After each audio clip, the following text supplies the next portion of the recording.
Ready to start? Good. Okay, everyone. Good morning, Bore da. Welcome to everyone for the attendance of today's, which is the 6th of June 2023 meeting of the South Wales Police and Crime Panel. If we go firstly to the agenda item 1, Michelle, any apologies for absence? Yes, Chair, apologies received from Councillor Bernie, Bowen Thompson and Councillor John Thomas. Thank you. Also, Chair, gives the apology of my deputy, Emma Wools, who was going to make a presentation today, but unfortunately is unwell. Thank you, Commissioner. And if we then go to declarations of interest, I have my usual declaration of interest as a board member with Safer Merthyr Tydfil, which receives funding from the Commissioner's office related to various projects that we have. I am currently engaged in a project for Welsh Women's Aid, which receives money from the Commissioner as well. The training for the police, South Wales Police Control and Coercive Behaviour. That's not to be controlling and coercive, but how to recognise it. So I don't directly get money from the police or the Commissioner's office, but the organisation I subcontract for does. So I'm declaring that as an interest as well. Thank you, Sarah. No one else? Thank you. If we can go to agenda item 3, election of chair and vice chair. There is a report at agenda item pages 5 and 6. Item 3. Simon, over to you, please. Okay, Chair. This is the appointment of the chair. I have made some inquiries with our current chair, Councillor Bernie Bowen Thompson, to see whether or not she was interested in expressing an interest again for this year, and she said that she does want to be considered. I just wonder whether or not anybody on that basis wants to nominate Councillor Bowen Thompson. Yes? Yes, and I would second. Seconded. Okay. So on the basis that is there anybody else wants to be considered? Number 1. Yeah. You'd like to be considered? Yes, please. Okay. Is anyone going to second that? Yeah. Okay. On that basis, we need to take a vote then. In relation to Councillor Bernie Bowen Thompson, can everyone who's in favour of her appointment please raise your hand? That's 1, 2, 3, 4, 5, 6, 7. Well, there we are.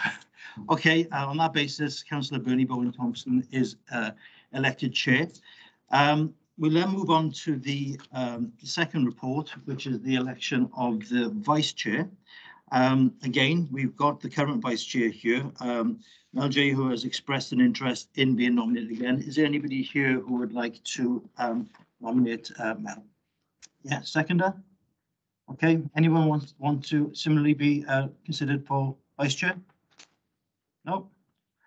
On that basis then, should we take a vote? All in favour of Mel? Yeah, it's unanimous.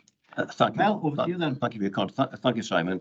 If we now go to agenda item 4, and you'll see that's the minutes of the last meeting we all attended on the 25th of April at pages 9 to 14. So what I'll do, I'll go through just for accuracy first. The first page, that's on page 9. If there are any issues, please bring to my attention. The second page of the minute, which is at page 10 on the bundle. And then we go to the third page, which is at page 11 on the bundle.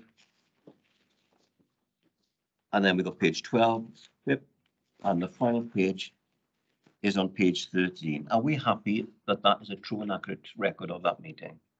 Yes.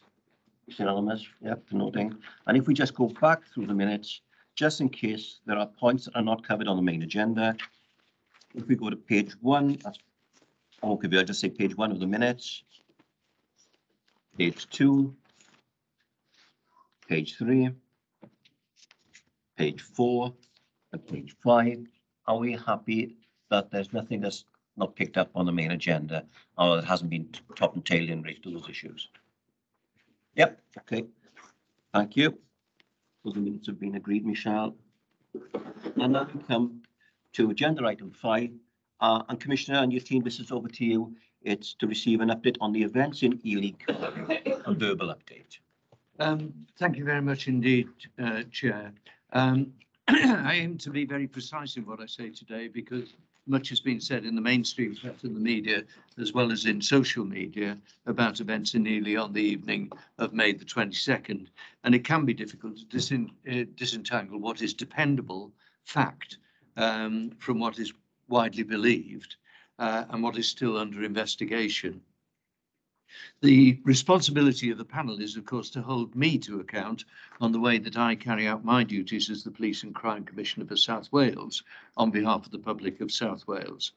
My role involves a wide range of duties, which the panel are aware of, and that includes holding the Chief Constable of the Force to account on behalf of the public, but that's far from being the whole of the role. The panel holds me and my team to account, not the Chief Constable of the Force. In making my report to you and responding to questions, I'm very conscious of the fact that 2 teenage boys, Kyrie Sullivan and Harvey Evans, have died, and that there are 2 families plus their friends who are grieving their deaths.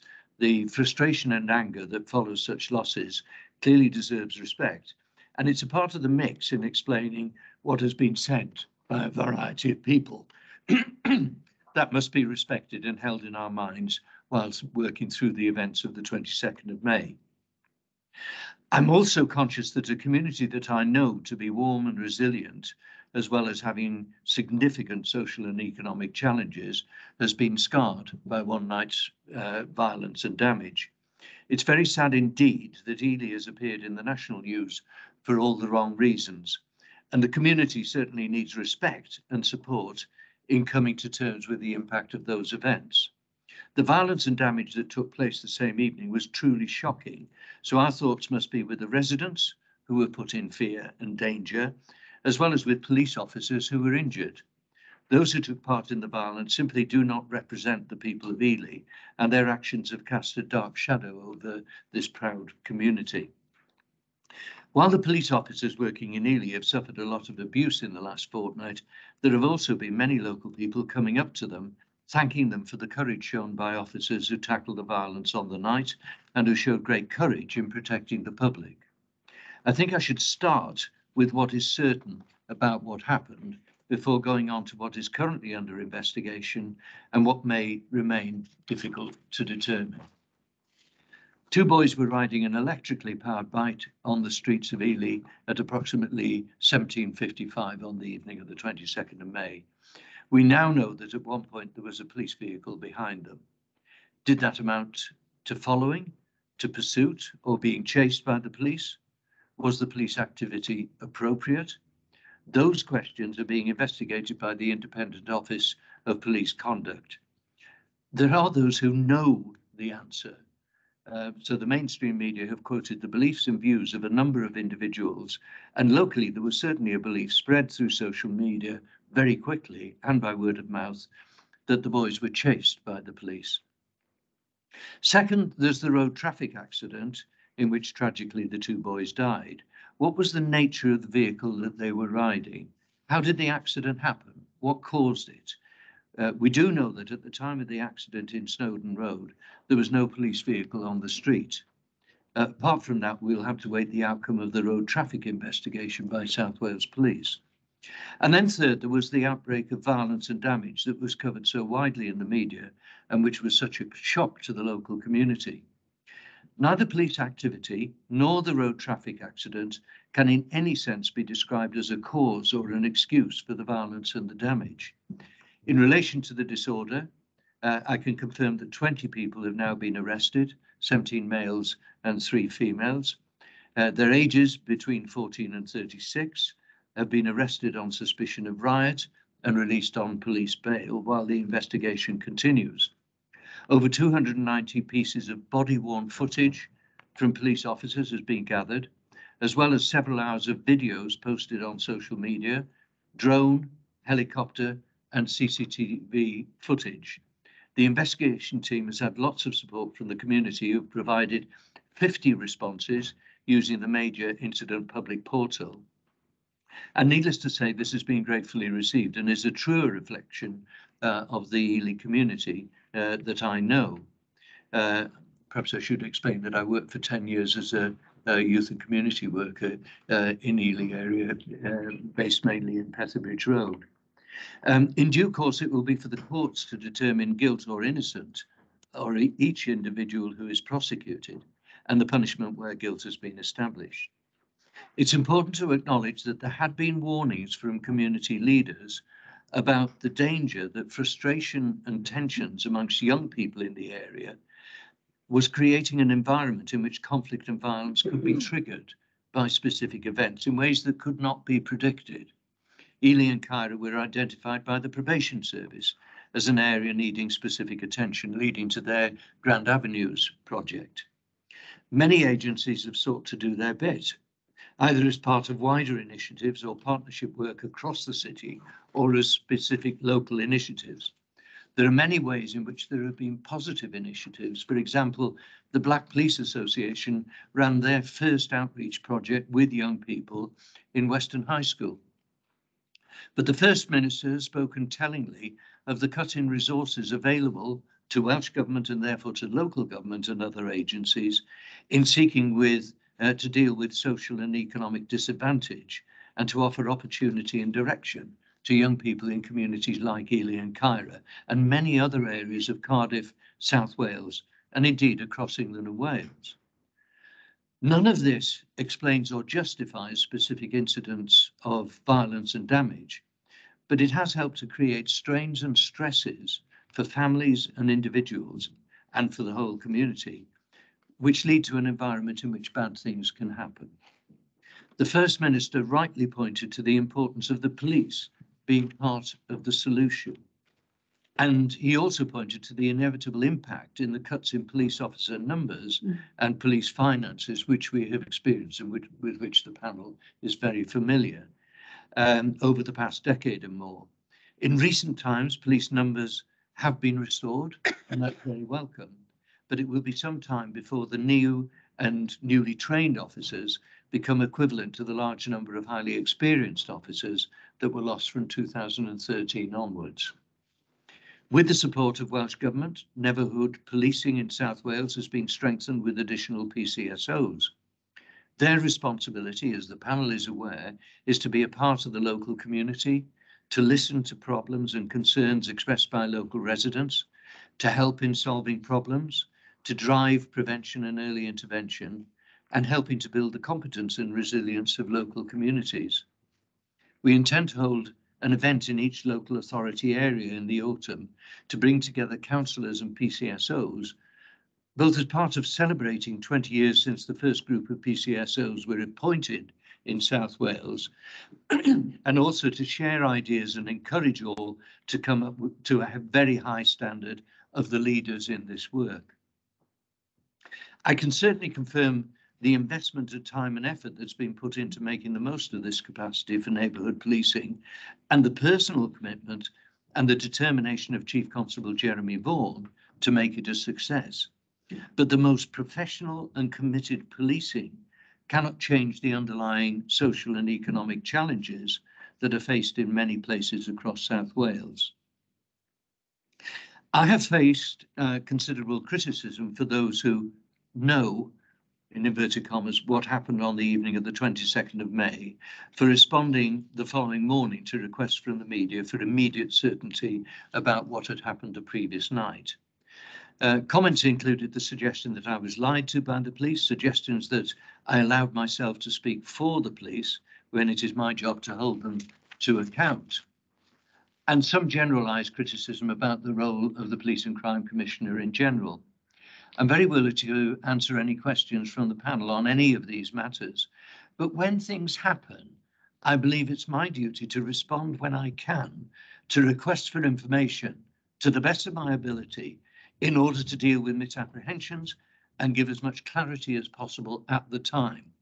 I do not speak for the police, but I share what I know as a lay elected representative of the public as openly and as clearly as I can, when senior police representatives are engaged in coping with and investigating fast-moving situations. There were rumours of a police chase as early as Monday night, when I was briefed on developing events and updated again on the Tuesday morning. At that time, there was nothing to suggest a connection between any police vehicle and the boys on the bike, And of course, had that been known, it would have been phrased a little differently within my responses. It wasn't. And in any set of circumstances, you can only base your responses on what is known at the time.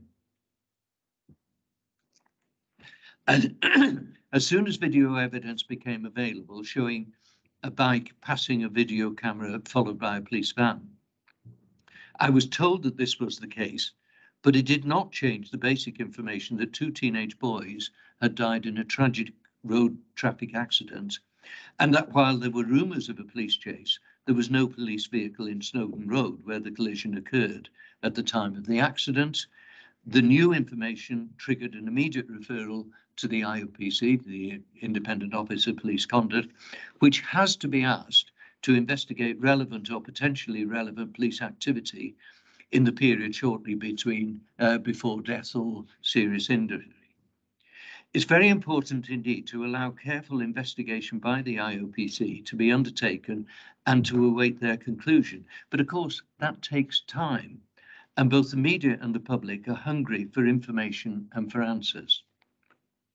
In particular, it's understandable that people want to know the rights and wrongs of police activity, and that is what the IOPC will provide, but only in the fullness of time. They have complete access to police data and information, but have also gone preactively to local residents, seeking evidence, seeking video footage, and seeking any other information that might help with their inquiry. The IOPC has promised that this will be carried out in a timely manner, and I hope very much that will be the case on this occasion. Timeliness is important for families who are waiting for answers, and it's also important for police officers who in the past have often had to wait months and even years for conclusions to be reached and made public by the IOPC, whether that outcome be to lift the clouds that have hung over them or to require further official action. Without referring further to the work now being undertaken by the IOPC, it's worth looking at the general background and the public expectations in respect of e-bikes, e-scooters, electric motorcycles, and off-road bikes in general. One of the most frequently raised issues with me and my team by local councillors is nuisance activity in communities and neighbourhoods across Wales by those using such vehicles, with the commonest request being for the police to do more to tackle the nuisance, along with concerns that young people in particular may be putting themselves and members of the public generally at risk. Just as an example, an incident was reported in Swansea where a young child was taken to hospital after being hit by what was described as an off-road motorcycle. Fortunately, that child was not seriously injured. And I've heard very often of other near misses and events in local communities. Conscious of those concerns, a lot has been going on along with our local authority partners to try to reduce risk and harm, trying to apply a problem-solving approach and experience of what works to the conditions of a variety of particular areas. These are issues that have emerged in different ways in different locations, but are concerns expressed in relation to city streets, pavements, pedestrian areas, and towns and villages and across valleys communities. The definitions are important, but they're complicated. E-scooters, electric motorbikes. These are mechanically propelled vehicles, and that means there's a legal requirement to comply with the Road Traffic Act. So the driver or rider should have a license and the vehicle should have insurance and tax. There's a legal exemption for electrically assisted pedal cycles within strict rules. So they must be pedal powered rather than just by a battery and motor alone. There are also power output restrictions. Those complicated legal definitions don't tell the whole story because there's a question of what interventions are appropriate when they're being used on our streets. There is guidance from the College of Policing, there is force policy on what is appropriate and in what circumstances. So it's complicated, and we have to ask whether there's a need for legislative change and or a review of police powers and responsibilities along with those of local authorities. What are the responsibilities of those who sell these vehicles and those who regulate sales? I have to be frank and say that identifying the questions that need to be asked is easier than finding the answers. But the events of May 22nd have certainly started a lot of people asking the questions. Finally, I want to say a word about the way in which South Wales Police are responding to and helping in the process of recovery following the events in Ely on May the 22nd. Ely is a warm community which has great strengths as well as significant challenges. And as I've said, it's very sad for it to be in the public eye for all the wrong reasons. It's vital for its strengths to be recognised and for every organisation with a part to play to support community leaders in bringing people in the area together to rebuild confidence and move forward collaboratively. That was the very clear message emerging from the meeting on Friday, May the 26th, chaired by the First Minister, Mark Drakeford, who himself represents the area in the Senedd. Those present included elected representatives of every level, along with the leadership of Cardiff Council and Welsh Government. We all acknowledge the need to draw on the strengths and the local knowledge of residents and voluntary leaders to develop a community plan for Ely to address the long-term needs and to focus on actions and outcomes for people in Ely and Caira. Members of my team, members of the local policing team, will work hard with partners and with the community to build trust and confidence while making positive and lasting differences for the area. Recovering after an event of this sort takes time, effort and patience, and it will not be easy for the local community, for the police, for the council or for elected representatives. There is no clear cause or justification for the violence, but there are clearly issues that are contributory factors that go deep and which require long-term organisational commitment and investment. They had been highlighted by local community leaders and elected representatives on many occasions, long before the events of the 22nd of May. That's why we, including my team, are already involved in work locally, and why there is a need for UK government to invest more in supporting work to give hope and opportunity, not just to Ely, but to many of our local communities across Cardiff, across Wales and across the UK. The challenges, the social and economic issues and the worries in the community of Ely are replicated in many other areas. They are clear and obvious and they need to be addressed.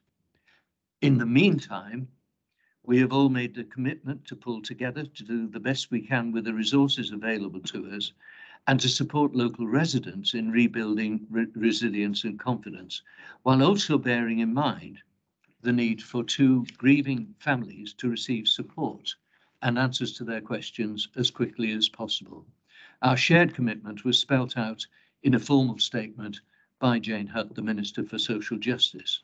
And that is the background against which, with all our partners, we will work hard at rebuilding confidence in Ely and in other communities across the South Wales area. Thank you. Thank you, Commissioner. Okay, before I open up for questions, and I'll ask Simon again, could I ask, on behalf, as the interim chair of the South Wales Police and Crime Panel, and on behalf of my colleagues here, offer our condolences to the families of both the boys. Yes. So I just like to. So thank you, Commissioner, for that, those insights and that update, which is very, very focused, may I say, and good. If I can ask Simon, though, before we open up for questions, I think there's a letter that's come in relation to the specific incident. I'm not sure if it's been brought to your attention. I believe it has via your Chief of Staff. Yeah, Simon. Yeah, thank you, Chair. There is a question that we've received from a member of the public in relation to the Ely matter. Now, I know the Commissioner has already dealt with a lot of what's in that question, but I think I have to ask the question because that is the case. So the question is, it says, following the incident in Ely on Monday, 22nd of May, in which two boys died, Alan Michael jumped the gun and was very quick to exonerate the police from any involvement. He was elected by the public to be the voice of the people and to hold the police to account. In fact, he defended and justified the police before the facts were independently established. He demonstrated that his bias and determination to protect and support the actions of the police, irrespective of the truth. And he says, my question is to Alan Michael, why does he not now resign and make way for someone who has the strength of character to challenge the actions of the police when appropriate in an honest, truthful and impartial way. So I know that in your prepared speech there, you did deal with some of this, but is there anything further you want to add to that particular question? No, I think the basis of the question is misplaced, and I believe that the way in which not just myself, but my team, particularly my chief executive, do hold South Wales Police to account is probably exemplary, and we will continue to do that. But we have to do that with strength, but also with fairness and objectivity. And as I've indicated in my statement, I responded on the day because there was a desperate request from media and public for information about what was happening. And I responded not on behalf of the police, but in my role as an elected representative of the public, with the information that was available to me, and as openly and honestly as I could at the time. Thank you, Commissioner, for that response. Colleagues, are there any questions in relation to what the Commissioner has updated us on today? Joanna. What are you doing to ensure that people are singing from the same hymn sheet? Because I've heard various people say different things. People attached to the police force, and I've heard different stories. And obviously, you all need to be singing from the same hymn sheet, because otherwise, people wonder who's lying, who's telling the truth. Well, when it comes to speaking from the same hymn sheet, I think we can only talk on the evidence and the information that's available. I mean, if there are people who are saying something different, my question will be, what's the difference? If I can answer the distinction, I'll try to do that to the best of my ability. I can't dragoon everybody to speaking with the same words.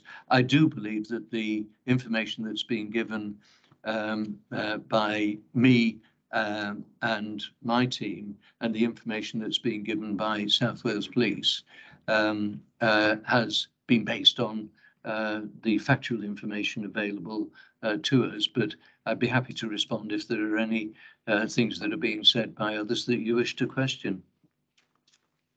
Joanna? No, I was saying I completely agree with what you said, but I've heard from various people that their take on it is different. And they should be, regarding the statement you made, that it was incorrect and you should have waited and you didn't have all the facts. I mean, I personally agree with you, but I had this off a serving police officer who doesn't know that I'm on the crime panel.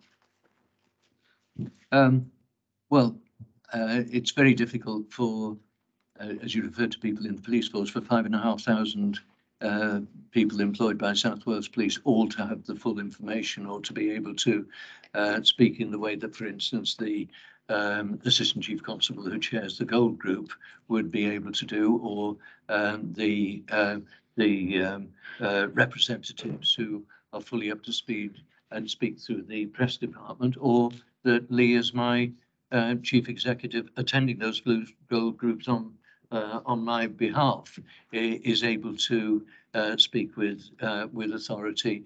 And I think in general, what I've said about events in Ely and the response of the community would reflect the experience of many people. For instance, I was talking to some of our officers and PCSOs on the weekend, some of whom had been involved, and the flavour of the response from the community, of some being very antagonistic and others being very grateful to the police for the efforts they put in and their courage on the night, was reflected back in those conversations. So, you know, I think I'm pretty confident about what I've said. I'm also confident in saying it's for others to determine what exactly happened, for instance, in the question of the police officers prior. Again, that's a situation where there have been comments in social media, there have been threats and so on, which is entirely inappropriate because those comments are not coming from people who know what happened. It's coming from people who have determined what happened. A little bit like the author of the letter that you read out, Chair. Joanna, happy with that response? Just think that maybe the police should all be advised of the correct thing to say in these circumstances. I mean, knowing you from these meetings, I completely support and agree with what you've said. But obviously somebody who doesn't know you and hasn't been party to these conversations might agree with what the other person had said. And I think everybody should be saying the same thing, basically. Yes, I think yes, I think it is difficult because, of course, everybody sees what's on the media. And some of the things that are covered on the media, particularly visual, show you a particular truth. They show you what they show you. They don't go the step further, which is what the IOPC will do, which is looking what is behind the images, what's behind the statements, what's behind the comments, and to go into the granular detail. Movement of the vehicle, for instance, has been examined in great detail retrospectively because of the tracking that's possible to do on vehicles. That's different from seeing images through a time sequence. So those are all appropriately matters for the IOPC to determine. If what you're saying is that none of us should determine what their conclusions are to be, whether we be members of the public, serving police officers, or members of the police and crime panel, I would agree with that. Lee? Chair, could I, yes, because I've been sitting in on, so I think your point's perfectly valid, and it is a point that's being discussed. It's very difficult, I think, in terms of a very dynamic situation, which this was, and it was fast moving, and there internally there is communication into staff to give them updated in terms of what position, as far they can go. How people maybe interpret that when there's a lot of information. I think part of the difficulty here of why this escalated so quickly, you know, I'm making my own personal observation here, is the joys of social media as well, and so I think that there's very conscious. It's a valid comment. Given the sensitivities, and plus we have both a criminal investigation in terms of an accident and a tragic death, or 2 deaths here, as well as the IOPC. So it does limit then some, and so because there will always be that element of not being able to comment on every detail, people will fill those gaps, and that could include the workforce, unfortunately.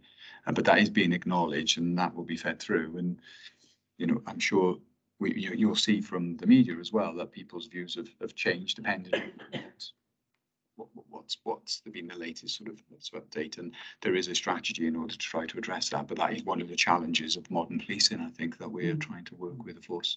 And just a comment from the panel that can be fed Absolutely, to the absolutely, yeah, absolutely. That's Thank you, helpful. thank you, Joanna.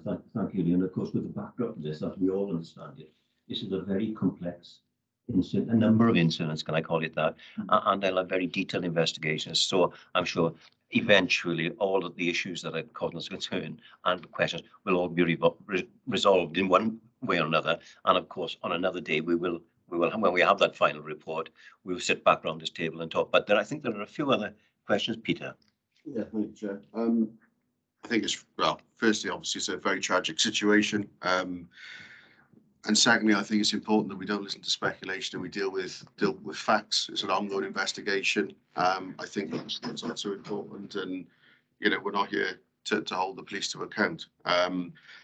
With that in mind, looking at your actions on the with the media, I was wondering whether or not were you asked by the commanding officers to speak on the police's behalf about any statements to the media, or was that just purely in your capacity as the Police and Crime Commissioner? I was approached by the media to comment. When there's an ongoing situation, sometimes it's difficult for senior representatives of the police to comment because they're deep in doing the doing and the investigating and the responding on the night and the following morning in the aftermath. As I said in my statement, I feel as the elected representative of the public, and therefore with some insight of what has been happening, it's a part of my role to give as much information as I can, and I feel that objectively it's possible for me to do. On the night itself, there was an incredible amount of communication, phone calls with local councillors, phone call with the leader of the council, exchanges with the First Minister. People responded immediately to the ongoing events, and we're engaging with each other. I mean, it's one of the positives that there was such positive engagement. I was able to speak to the leader of the council, the chief executive, as well as those commanding the police response during the course of that evening. The meeting that was called by the First Minister on the Friday included an awful lot of people who knew the area particularly well, and it was a very engaged meeting. In fact, you may be interested to know that my first contact with Mark Drakeford 40 years ago was when he was a probation officer and I was a youth and community worker actually in North Ely. So, there were a lot of people whose knowledge of the area went back many decades. So coming back to the situation on the night and the following morning, basically I had insights from those contacts with the operational policing side as things developed, and also contact with the council, which was responding on the night and very quickly in terms of clear up in the following morning. So I was in a position, if you like, of being quite privileged about how much I knew about what was going on and how the authorities were responding. And as I go back to, in that circumstance, I'm keeping in touch with those events as an elected representative of the public, and therefore I feel that I have a duty to respond when I can, when I feel that I've got enough information to be able to respond to questions to the extent that it's possible for me to do so. I understand you've got the duty as a representative of the public. My question was, were you asked by the police, by the commanding officer, to comment on? No. No, you weren't. No. Okay, thanks. But can I just have a supplementary to? Yeah. I just want to be clear. So when you did your response on that morning to the media requests, it was done, you done it as a result of conversations with senior police officers or police officers on the ground. So the comment about pursuit, chase, or whatever it was, which is at the heart of the matter, was done as Aftercom. I saw a briefing from the police Right. on an ongoing basis, and the requests were made by the media outlets themselves. The Today programme, the morning programme on Radio Wales and on Radio Cymru, in particular being the three most obvious ones, and I responded to them. And yes, I made sure that I was as up to date as I possibly could be in going on to those programmes. I kept in touch with our press office, which obviously was pulling things together and provides a service to me and to the operational chief officers. Is it? Bob. Commissioner, you mentioned there were 50 arrests as a result of the rioting. As a matter of interest, how many of those? 20. Or 20, was that, beg your pardon? How many of them were residents of Ely, or did people come from further afield, as we saw with the Mayhill riots? I don't know as yet, and I think probably we'll have that breakdown when the investigation is complete, because at the moment what's happening is that people are being arrested, charged, released on bail, and then when the investigation is complete, the files will be submitted to the Crown Prosecution Service for prosecution, and I think it's at that point we'll have a breakdown on those who were from Ely and those who weren't. I think it's fair to say that not every single one was from the Ely area. That's the only thing that I know at the moment. It's become a bit of a trend, isn't it? What we saw in May, where people don't want to engage in the writing for their own particular reasons, based on any of these innovation. You're right, and it is tempting to draw comparisons, but I think it's risky as well. Every set of events is different. In the case of Mayhill, of course, there was a vigil that had been arranged with a lot of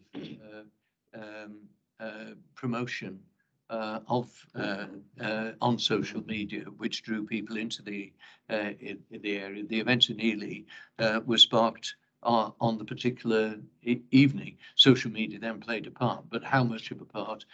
I think that's part of the criminal investigation. Thank you. If I can say as well, I mean, I've followed a number of events of this sort. For instance, I was a member of the Home Affairs Select Committee, which investigated the London riots in 2011. I was working in Butetown at the time, where a number of places around the country, including Bristol, saw riots on the street, and came in a couple of mornings to find a burnt out car in front of the community centre when I then worked. And it is very difficult to be absolutely clear about the sequence of events, what causes things, what triggers things. In the case of the London riots, I think there were 5 major inquiries, of which the Home Affairs Select Committee report was only one. And I'm sure many PhD theses have been written. We went and talked to young people in prison during the course of that inquiry. At the end of it, the only thing, the conclusion that I could reach was, I don't understand why this happened, or why one set of events sparked another set of events. You know, I honestly don't think that we have a great deal of knowledge about this, and I think you know, a lot of study through behavioural science is probably required. And as I indicated, people had said that they felt that there was an atmosphere for a variety of reasons that could lead to violence or disorder as a result of a spark. And of course, there've been events in Ely in 1991,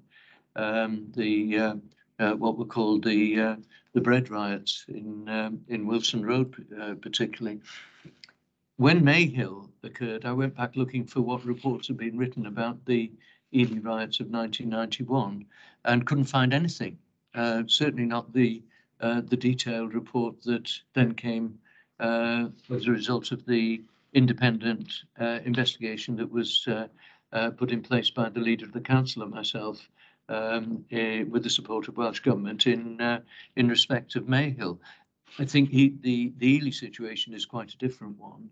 And one of the positives is the fact that partnership work in community safety work, on which we work really hard. I co-chair the community safety board or partnership for Cardiff with the cabinet member Linda Thorne, and I did think on the night and the following day that you could see the way that partnership work had built up relationships and very quick interaction between people. So you know, you can find strands of things on which you can have some knowledge, but going behind that to say why did it happen is extremely difficult. Okay, Bob. Thank you. So if we go to Hannah first, and I think Peter, you want to come back in, and I've got a supplementary as well. I just following on really from that, I just wanted to know whether the Commissioner felt there had been any lessons learned during the Mayhill riots in the response to the community. Yes, I do.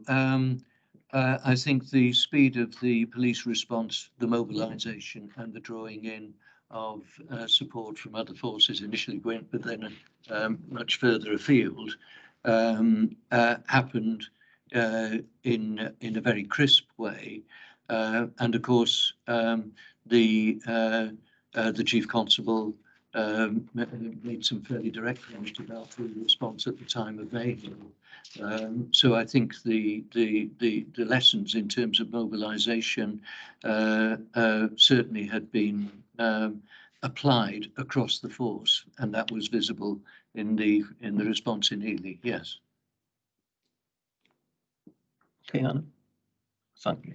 Peter. Thanks.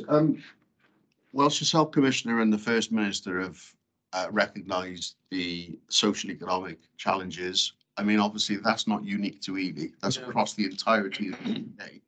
And yet, as you've just, alluded to, this is the second set of riots, in Ely. So it's not the first time it's happened within the neighbourhood.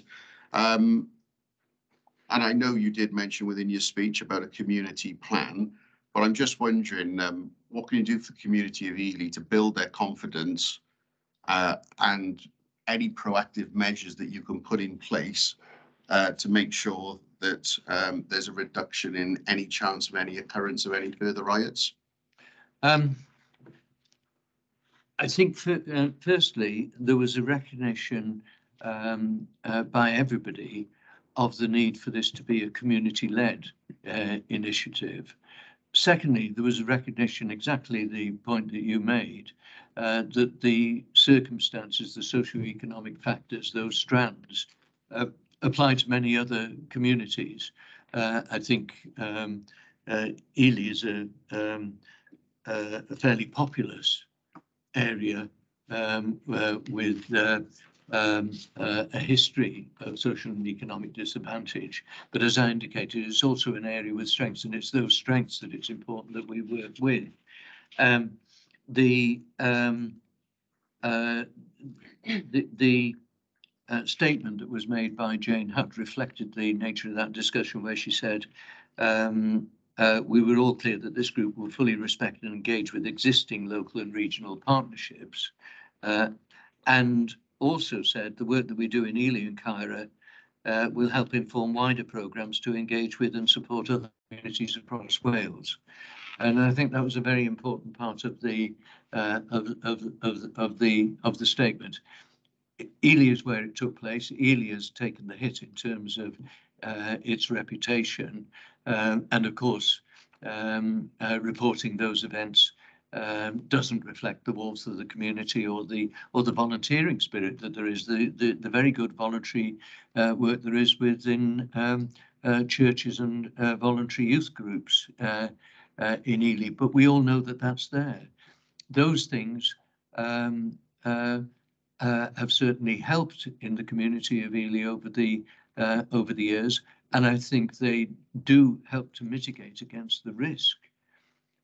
But it's mitigation, it's not removal of risk. Okay, thanks. So is there anything proactively you could do in the coming weeks from, to mitigate against any reoccurrence? Well, I think that's the point in the meeting of that group and the statement that was made by Welsh Government. I think the commitment that was made there is reflected in certainly the resources on the streets, the work of the PCSOs in the area as far as operational policing is concerned, the way that we've looked at the work that's being done by unit, my team, for instance, in providing leadership on the violence prevention work, if you like, has taken an Ely focus on.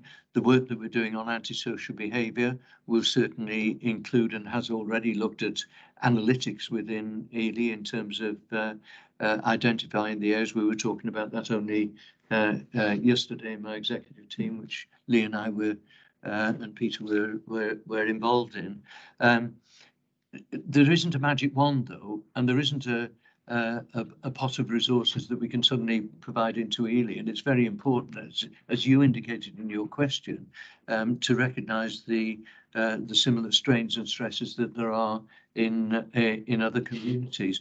On the long term, mitigating the risk of things like this is exactly why I stood for election as Police and Crime Commissioner, and while the promotion of the role of PCSO, the active engagement of neighbourhood policing teams within the local community is at the heart of if you like, my passion and the Chief Constable's passion for neighbourhood policing.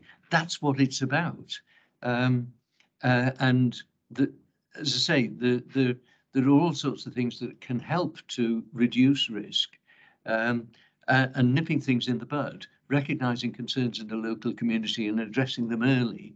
The broken windows theory still is absolutely crucial in driving active policing. So it's not just a theory, it's a question of how do you drive that into the activities. I was talking only this week with a lecturer in youth work at one of our universities, along with the Assistant Chief Constable, about how we can provide training in youth work, youth engagement to our PCSOs in order to improve the way in which they can do their work. We're doing work in underpinning the work of the South Wales Police Youth Volunteers to try to improve the impact of that. And we're just coming to the end of a long piece of work that Peter's been very much involved in promoting that work. The work within the team that Lee leads, and the work that Emma leads on some specific issues, is all about trying to avoid bad things happening, reduce the risk of harm. But none of those things will remove the risk completely. Sure. When you refer to the group that met, I take it that's the task force that came together when those riots were happening. Are you saying that? No, the group that was chaired by the First Minister on the 26th right. So of May. Do you know if that's continuing then yes, to work, and that will be a strategy which comes then out with a community plan? Yes, I do. Right. The statement that was made by Jane Hutt included the confirmation that she would be chairing the task force that would take matters forward. There's already been a meeting of officers arranged by the chief executive of the local authority, Paul Orders, and Lee attended that meeting on my behalf, and I believe that was a meeting that went into practicalities very quickly. Yeah, as you can imagine, it's at very high level initially, but now already it's kicked in. Primarily, I think, from an officer level, will be led between the local authority, because they have a number of services on the ground. So, and that now is the plan there. We're meeting again, I think tomorrow actually, to follow up with that. It's been mentioned here that the issue being is some of these problems are wider than Ealing, of course. Certainly from a policing perspective, you're not going to arrest your way out of some of these problems. So we're part of the solution, and within some of the Commissioner's funding streams, we will try and direct those where appropriate as part of, as the Commissioner's already said. I think recently we've mentioned here we've been successful with some antisocial behaviour funding. Daily was already an area, for example, we would utilise, but it's where we build these in to add value and work in partnership. So very much working with education, social services, all the other providers in the area, and there are a number of schemes. So this initial stage is mapping out exactly what's available, what's working, what's not working, where the gaps are, rather than a knee-jerk reaction, which sometimes then might be a plaster to put on it. I'm not saying that will necessarily. I'm hoping that's a better approach, a structured approach. Taking a program management approach to it is the discussion we're having. Getting the governance right as well, so we are able to feed back upwards, which is including to yourselves as things start to develop. Because some of the issues will be very generational. Some of them might be able to put some immediate responses in where we identify where the public are raising it. And as the Commissioner said, it's very much rather than being a top down, it's from the public up. So we also, what we're trying to establish is a genuine community engagement reference group in order to get that community. And maybe some of the communities might not want to talk to certain parts of public bodies. So we need to work out how we're going to do that. So we're really encouraging genuine engagement. And that will take a little bit of time as well. And as I say, the statement that Jane had made in the Senate refers specifically to all the agencies around the table recognise the distress felt by local people and have committed to jointly sponsor a grassroots-led initiative to create a community plan for Ely, which will respond to the long-term needs of residents and be focused on the actions and outcomes for people in Cairo. But I go back to the question of building the long term, of building community safety partnerships. That was virtually destroyed in the period from about 2013 on, where resources taken from police and from local authorities meant that community safety partnerships virtually ended. And for the last 5 years, we've been rebuilding that partnership, and it's been a step-by-step approach. You know, sort of seeing things like how do you do problem solving together, to then having things in place into which you slot the particular problems that have come up. And I've seen visibly the way that that has improved over the past 3 or 4 years. And it was interesting, on the day after the event in Mayhill, so on the 23rd of May, I saw emails going around in which there was mobilisation of engagement and working out what could be offered into the help. For instance, a senior representative of the education department mobilising some responses on that basis. She'd been involved the previous week in a meeting with myself and local councillors, engaging with the Somali community in Grangetown. Which goes back to the fact that it's not just a question of trying to prevent things in one area because there's been a riot there. It's a question of recognising the issues that need to be tackled, and within the scope of limited resources, which is always the big challenge, what can we do more to provide opportunities and offer facilities and bring young people in particular together in a positive way. I met the official in the youth service reporting within education the other week, and when we talked about what her role was, my comment was, you've got the role I had in 1974, but without the resources. You haven't got the youth centres, the full-time staff, the part-time staff that I had when I had the role of county youth organiser. But there are people of goodwill who are trying to do the best with the resources that they have available. And that's true across policing, local authorities, voluntary organisations, and the community itself. Okay, thank you, Commissioner. If I can bring in Sandra. I just wondered, you talked about that you're working together with the various organisations and things like that. Have you actually spoken to other local authorities or cities where there have been riots? Sort of notably, you know, I know from working in Brixton after the Brixton riots that there was a lot of money that went in there to help with the social economic issues that there were, the relationship with the police that there were. So are we reinventing the wheel, or are we speaking to people who've already experienced those sort of troubles and used the knowledge that they have of how you address this? Because I'm thinking, you know, you need something that's to be up off the ground and running, really, rather than it taking a long period of time. People actually need to see that there's going to be changes implemented. So I just wondered if you're speaking to other places where there have been riots and looked at what they've been doing and taking the best initiatives out of that to see where we can address that. And also, I'd like to ask whether you're asking central government for more money as the Commissioner to address these problems that we could be in other areas as well. I mean, firstly, that's where the fact I had the privilege of being a member of the Home Affairs Select Committee, the start of our inquiry into the 2011 riots was to look back to everything that had happened in previous occasions, look at the reports that had been produced previously. But that takes you back to the point I made earlier, that you can see contributory factors, but finding cause and finding why does it happen at a particular time, what sparks an event, is very, very difficult to factor in.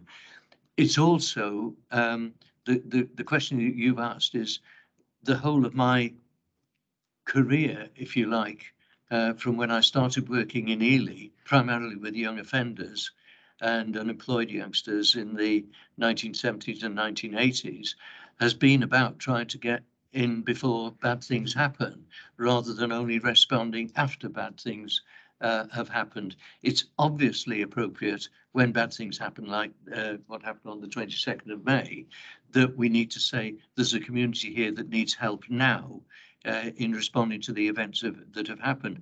But actually, the only way you will avoid things like that is long-term, in-depth, good work by youth service, community service, voluntary organisations, policing, taking a proactive and preventative and community-based approach. And of course, there's less interest in wartime. There's less interest in peacetime than there is in wartime to those preventative long-term measures that need to be put in place, as is illustrated when things go wrong. Okay, thank you, Sandra. I'm conscious of time. I've just one issue, and it's I suppose at the heart of all of this stuff in relation to the role that you had, Commissioner, on the particular morning with the media. And the question I pose is, with the benefit of hindsight, is there anything that you would have done different, you would do differently now than what you did then? No, I responded honestly in terms of the information that was available to me and to the police officers from whom I sought briefing at that point in time. Obviously, had some of the pieces of information that came out subsequently been available, I would have phrased things a little differently, but they don't change the basic facts.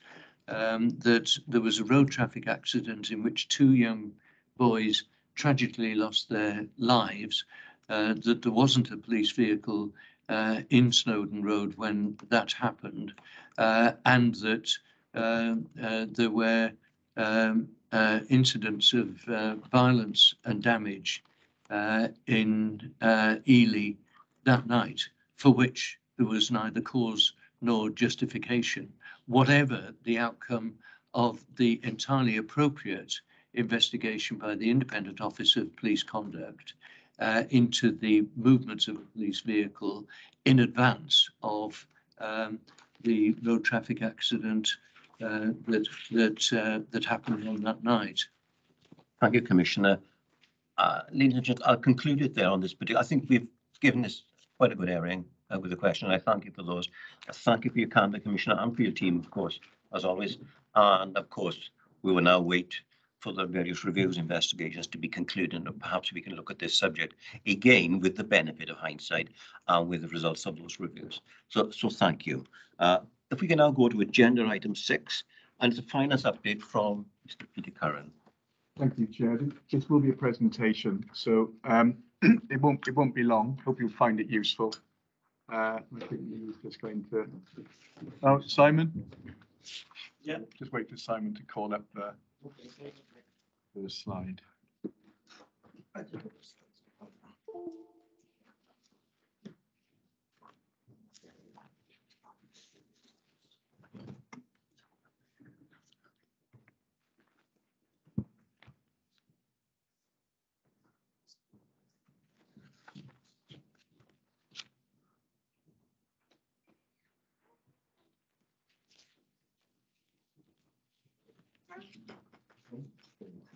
Yeah.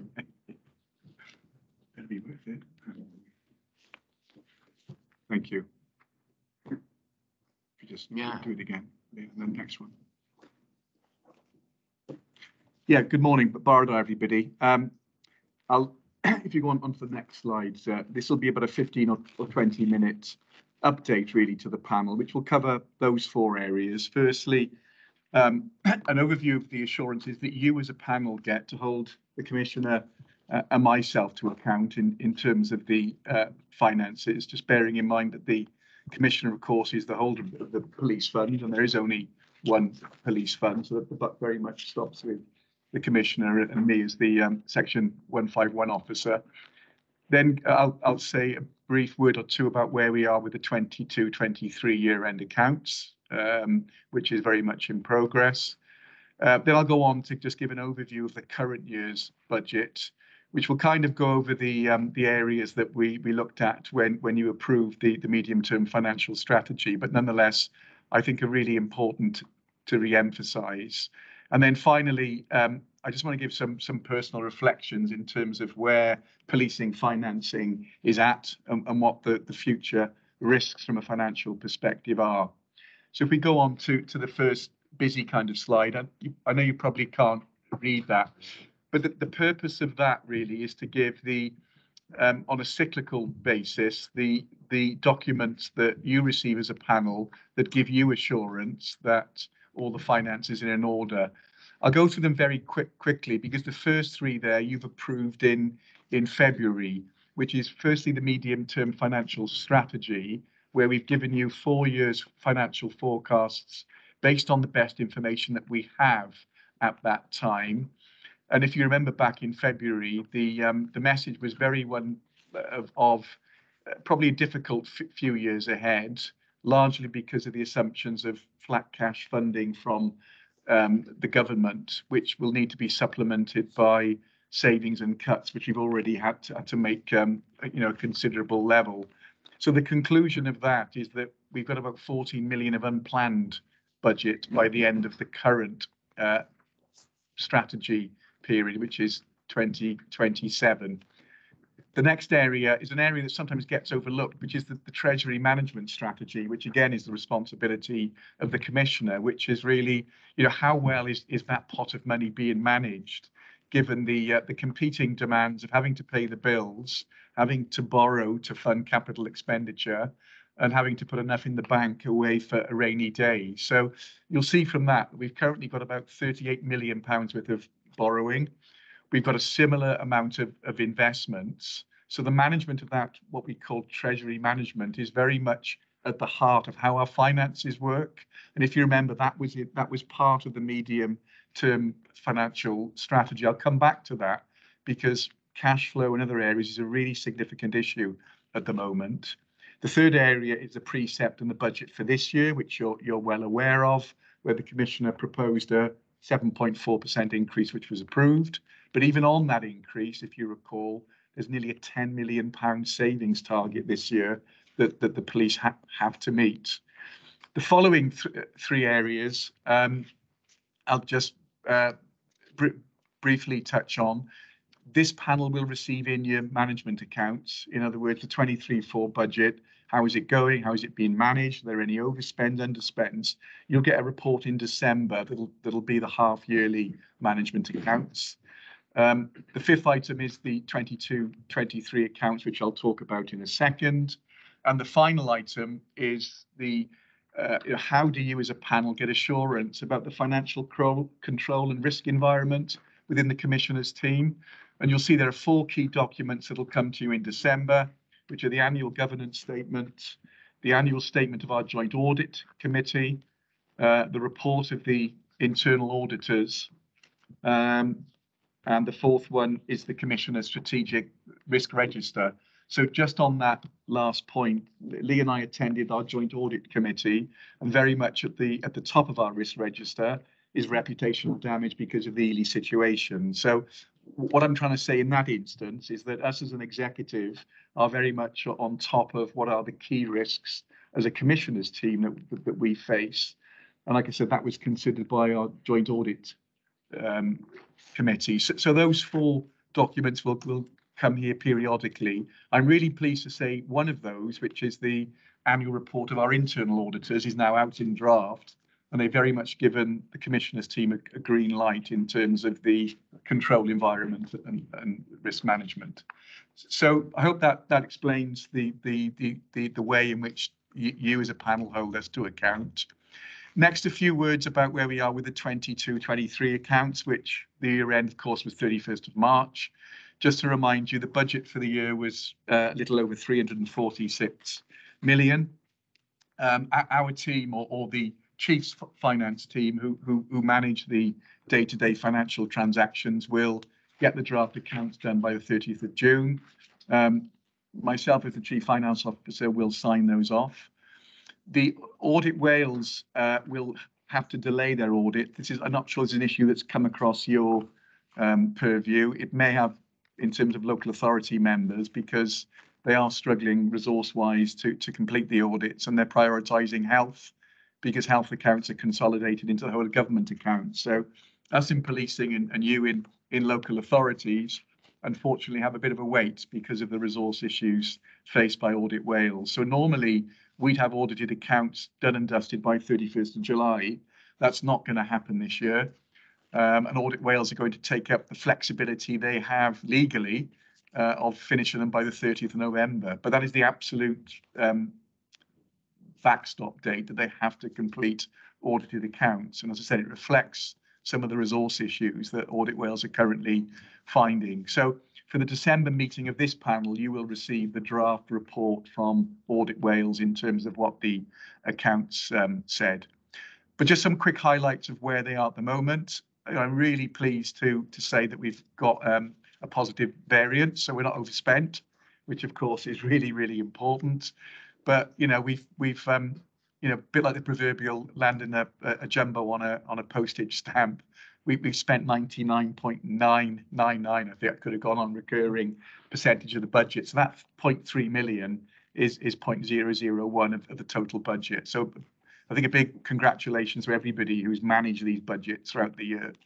And we've also managed to put in 3.5 million into an energy reserve, which was a wise move, just to mitigate against energy costs this year.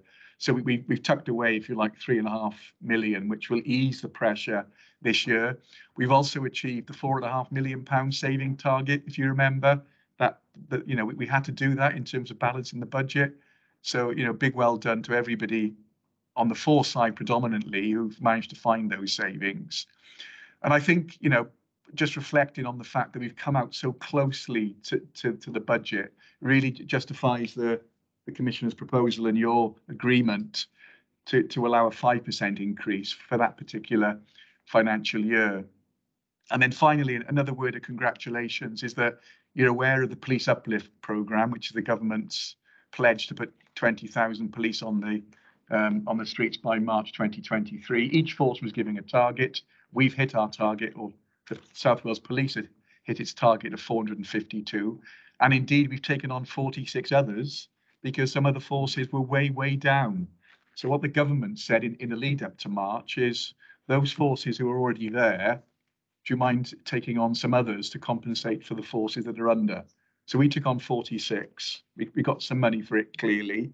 So we're actually over that 452, but the government will only hold us accountable for the 452 as part of the 20,000. The other bit of good news is we're the only force in Wales to hit the Welsh Government's PCSO target that the Commissioner mentioned earlier. That's at 1,100, of which Welsh Government is funding 600. South Wales Police was the only one to have hit its target. Now, technically, other forces have got to the end of the Senedd term to hit theirs. But I think it's really reassuring to see those figures, which is testament to the planning that goes on predominantly on the force side. So that's where we are with the 22-23 accounts. If we go on to the current year, a lot of this you saw in February, but really important, I think, just to re-familiarise yourselves with the issues. The first issues is the shortfall in government funding we've had this year, and you can see the jump from 11.7 million last year to 20.8. And the reason for that is twofold. One, we had a flat cash settlement, but more importantly, inflation is really, really hitting. So that's the reason for the jump between the 11.7 and the 20.8. And if you remember, how are we going to close that gap? There are only two ways: making cuts and precept increase. And you'll see in 23-24, both have had to increase to close that gap. So the force have got another 9.6 million to find this year. And as you know, there was a big debate about level of precept, but it did go up by 7.4 as you approved, which equates to 11.2. And that's how we intend to close the gap this year. So we go on to the next slide, Lee. This one here is important because it's one of the anomalies of the police funding formula, which I'll come on to in a minute. But what that slide shows is often we're categorised with what they call the most similar group of forces. So you'll see on there South Yorkshire, Nottinghamshire, Gwent, and so on. And what this slide is showing is of our, I think it's 8 of us, we're the bottom but one in terms of how much funding we get per head of population. So I think only Nottinghamshire in that group gets less. And the question is, well, why? And it's a very good question. And the answer is, it's because of the vagaries of a 20-odd-year-old police funding formula that is under review. And if it is properly reviewed, that should change. So all things being equal, we should get more per head population compared to other forces. So we are disadvantaged, no doubt about that, which clearly puts pressure on closing that budget gap, which I've just showed you. We go on to the next one. This is another really important slide. You did get it last time, but that £9.6 million cuts, you know, how are we going to find them? In austerity days 10 years ago, those of you around then will probably remember that police officers could be cut. So that big chunk, that 52% was available. Now it's not, because what the Home Office have said to us time and time again is that the government are not letting anything go with that 20,000. So this year we'll actually get penalised. We'll get clawback of grant if we go under our 452. So we cannot touch that 52%. Similarly, the 22% is the PCSOs, which are protected. So the only area that we've got to find the 9.6 is really between 6:30 and 9 o'clock on that, you know, if you excuse the expression, because it's a very, very narrow, area to cut. And part of that, the capital financing, is really important because we don't get capital funding anymore. So the only way to fund capital expenditure is through revenue. So that's a really sensitive area as well. So if you take all those out, the maneuverability we've got to eke out even more savings gets harder and harder by the year. So that's the purpose of that slide. If we go on to more general highlights, as I said, you will be familiar with these, but I do want to say them one last time. The flat cash grant settlement is hitting us because of inflation. No allowance for inflation this year. The pay award last year was between 5 and 6%. Now, the government gave us about half of that, but of course, unfunded pay awards have a recurrent implication year after year. The next one is we're concerned about this year's pay award. We put in 3%, but with inflation nearly at double figures, who knows? And if it's above 3%, who's going to pay for it? Because we haven't allowed for that in our budget. So a big risk around the outcome of this year's pay award. Capital grants I've mentioned. All capital is funded by revenue. There is no capital grant from the Home Office. And we think we've lost 33 million in real terms since austerity because of that. I think the next point is probably one of the most important points I'll say. That shift between funding policing from central to local is marked. Pre-austerity, it was 70% government, 30% local taxpayer. For this year, it's 54% government and 46% local taxpayer. So the local taxpayer is almost an equal stakeholder now in terms of funding. And that is something that clearly can't continue, but is symptomatic of the funding methodology. Police uplift I've mentioned, the government have funded those 452 cops for us. That's fine. But those of you, Mel, you'll probably know, 3 or 4 years down the line, there's promotions, there's kit refresh, there's cars, there's uniforms. Now, the government haven't said anything about funding the refresh costs. And this is 3 years old now, this programme. So the first year are going through the promotions now. So a real risk is with that injection of 452 officers. Just for colleagues as well, and with a very, very young workforce, i.e. in years of service, that's going to be even far more important because they can't even rely on the experience to carry them through. Yeah, absolutely. Absolutely. And then the penultimate point there, prudently, we haven't used reserves to fill our funding gap as some other forces have.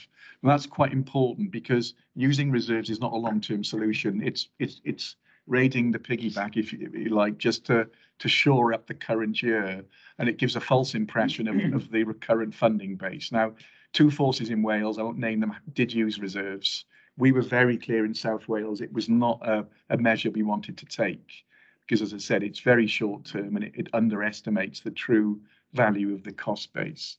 And then finally, that energy reserve is going to help us mitigate some of the hits this year.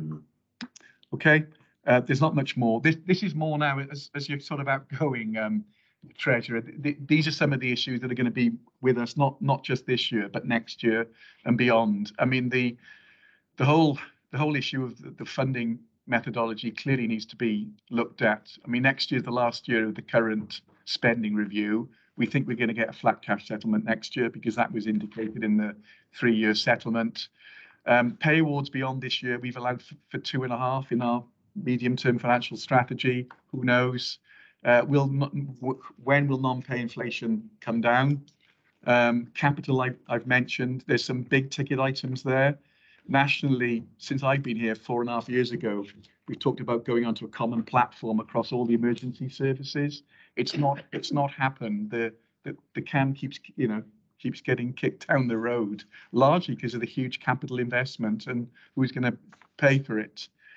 I've mentioned uplift capital city funding. I have got some good news. With your support, we've now, looking at the Commissioner, now almost completed a really key messaging document that's got cast iron evidence, which is what the Home Office asked for to justify the £4 million.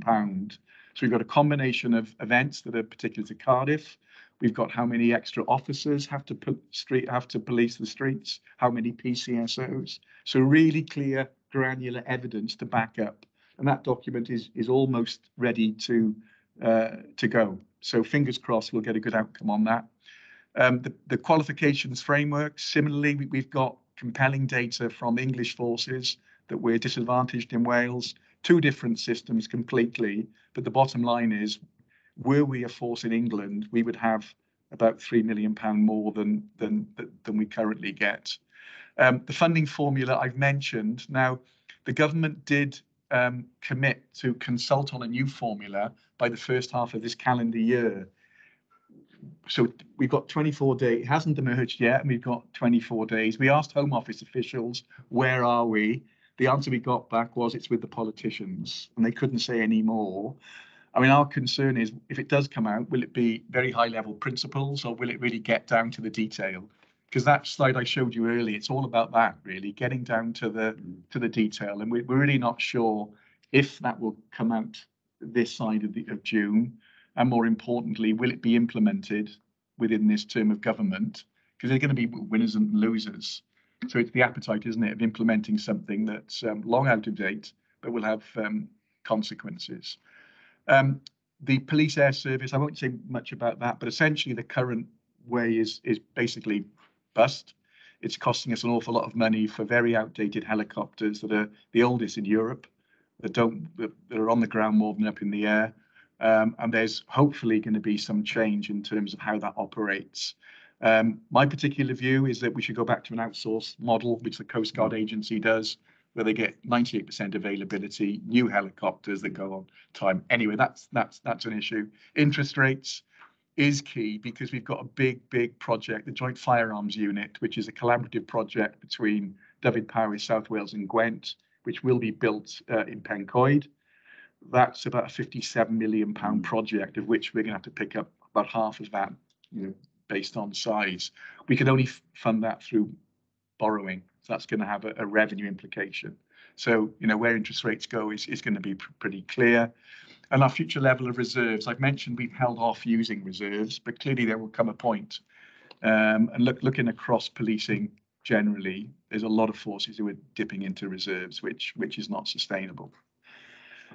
And finally, so I've been here 4.5 years, and I'm going soon into to pass it, or to try a different chapter of my career. So I just wanted to look back very briefly in that 4.5 years, financially dominated by the Uplift programme and not getting really cash for anything else. That's been the clear edict from government, getting the 20,000 up, which of course only takes us back to the level of officers we had before they were cut. So not really an advantage, but the big downside is not getting money to fund the day-to-day recurrent expenditure. That's been tough. And I think COVID was difficult as well. If you remember, we were shelling out hundreds of thousands on PPE and the money wasn't coming back in. And I remember the Commissioner and I had long discussions, and the Commissioner was saying, where's this money? Is it coming in? Have the Home Office been in touch? And that was a very difficult time because we had to spend the money. and take the risk. And most of it did come in, but it was very, very slow. So that was a kind of a memorable feature. But I'll just leave three issues from me, and that they're personal views. One, I think the current model is unsustainable. Something will have to give. Now, a couple of treasurers have whispered section 114, and you've heard of that, but that's where a treasurer can say, I can't balance the budget. Now, it's not happened in policing. It has happened in Croydon and in Northampton. And I wonder, is this going to happen in policing? I don't think it'll happen in South Wales. But if this doesn't change, I think one or more forces will say, I'm sorry, or Commissioner, I can't balance the books. Something will have to give. My second worry is capital. As I've said, no money for capital. And yet we've got massive, massive requirements across policing. So how are we going to fund that within the envelope? And linked to that is sustainability and decarbonisation. And I think I will say, maybe controversially, that policing is a little bit slow here. We know that petrol and diesel cars are going to be gone by 2030. We haven't invested in electric at the moment because of the capital cost. But that's a ticking time bomb. We can't sit on our hands. And I think what forces are saying is, well, we can't afford them. They can see the long-term benefit, but how are we going to afford a new fleet? But that has got to be addressed, as has some of the old infrastructure and the poor state, the condition of a lot of properties, So that whole decarbonisation agenda has got to be taken more seriously. But look, this is the end of me. I'm going to end on a high, because I've really enjoyed working with Alan Lee and the team. But I think more importantly to this panel, there's a very, very good financial management arrangement across the commissioners and the force. I've been a CFO for 23 years, and some of the quality of the staff there is absolutely brilliant. So what you won't get is a surprise. Yeah, you might get some bad news, but my successor won't come here one day and say, I'm sorry, guys, we're bust. You will get all the information in a transparent and a very professional way. So that's it from me. Can I thank sort of Mel and all the colleagues for the support you've given me on the 4.5 years. I've really enjoyed it. Time for me to enter a new chapter in my life. And thanks to, in particular, Alan, I'll call him Alan, not the Commissioner, and Lee for making this part of my career really enjoyable. Diolch yn fawr. Thank you. You're not going to get away without me saying a few words either, right? I can show you. I'm sure, Alan, I'm sure you'll do all your thank yous and well done's, etc. On another day. But for a panel member that's been here since day one, and I've trod the journey with you for the last 4.5 years that we've been here, Peter, can I may say, and I'm sure guys and girls from this table, what we've had here is a first class, and the Commissioner's had a first class financial manager, treasurer, call it what you will. But more than that, you've had a good guy that's come here and has always spoken with candour and honesty, even when this panel probably didn't want to hear the words that you were saying. You've always given us the reality check that we've needed, because we talk here about incidents and we talk here about crime, but of course, just as important in the function of all of that and the functionality of a police service and everything's done is making sure, as with all big organisations, that I'm sounding old-fashioned, but the pounds, shillings and pence are all sorted and you know where we're going for the future. And what we've always had in this panel is sound financial guidance from you, Peter, and from your office, and indeed from the Chief Constable, with whom I was saying, giving us exactly the same. And with that dual approach, it has always been taken that what the body corporate, the two issues lined up, we've had this full picture. So when we're making decisions, whether it be precept, whether we're making decisions on approving the policing plan, we've always had this assurance and reassurance that the finances are sorted and we know the true picture, as opposed to the picture that you might want us, but we might want to think is happening. So that's important, that honesty, integrity and professionalism has been there for us, and we have benefited from it. And as a result, the community out there has benefited from it. Thank you for today, because what you've done in 20 minutes, you've shown us the future and the problems and the risks and the issues that we, as a panel, the Commissioner and the Chief Constable, are going to face in that future. And whoever comes after us or whatever, there's the future. And we need to approach this in a very prudent way, but also realistic way, and with a great deal of understanding. And this is where I say to be there, oh, that smile is already going on his face. Look at it. And you've always had that smile. You're going into, I'm presuming it's going to be retirement, Peter, is it? Well, sort of. Yeah, Yeah. I'll draw on the pension, but I will look to do Well, something with all that, I can yeah. assure from someone who's been there, this is what retirement looks like, and it feels good, as I say, right? So, and I want to say to you, my friend, and I'm going to call you that, is thank you for everything you've done for us and for South Wales Police. And may the years of your retirement be the best, all right, for you. Good luck, good health. Well, thank you very much. Thank you. As you say, I'll make comments on another occasion, but I think frankly, Peter is going to be about as retired as you are. Peter, I know you've got to go to another meeting. Safe journey and keep in touch. Cheers. Thank you very much. I'll seek the guidance. I know we've got Emma Wills, that presentation has been deferred, which is at item 7, and we're going to the complaints presentation. But I'm also conscious, is there anybody that needs a comfort break or a coffee break? Yes. Do you want to have 5 minutes? Yes, please. Absolutely. Right on. Good chance to stretch it. That's a great relief, Mel. I can always tell when people start finishing chairs.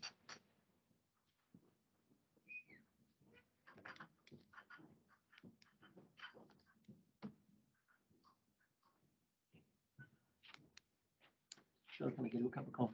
Go and get one now. Is that okay?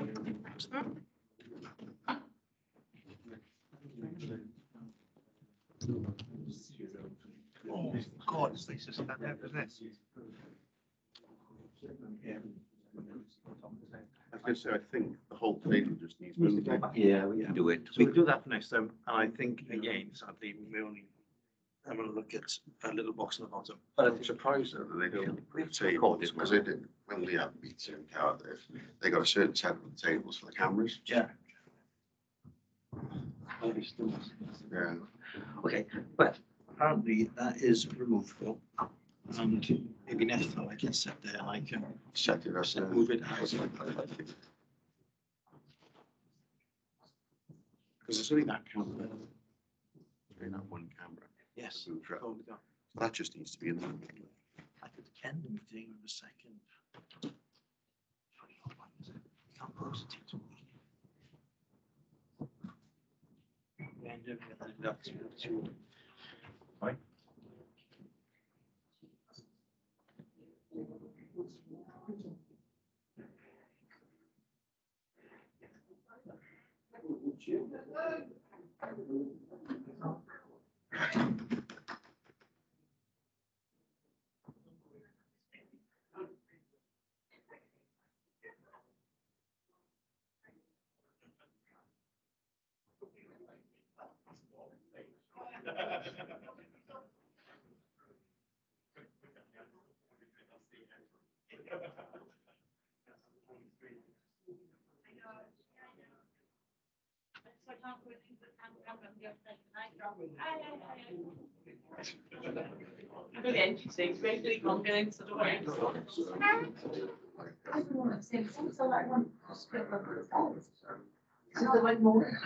I'm waking up now. 4 o'clock this morning, and as soon as I wake up, we got big trees outside the house, you can hear the birds chirping. So I was up at 4, I got my youngest son up after sport, come out to do some work for your RE exam today. He did as well, though, he got an exam today. And he did get up by school.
only been a councillor with Jen. You. A year.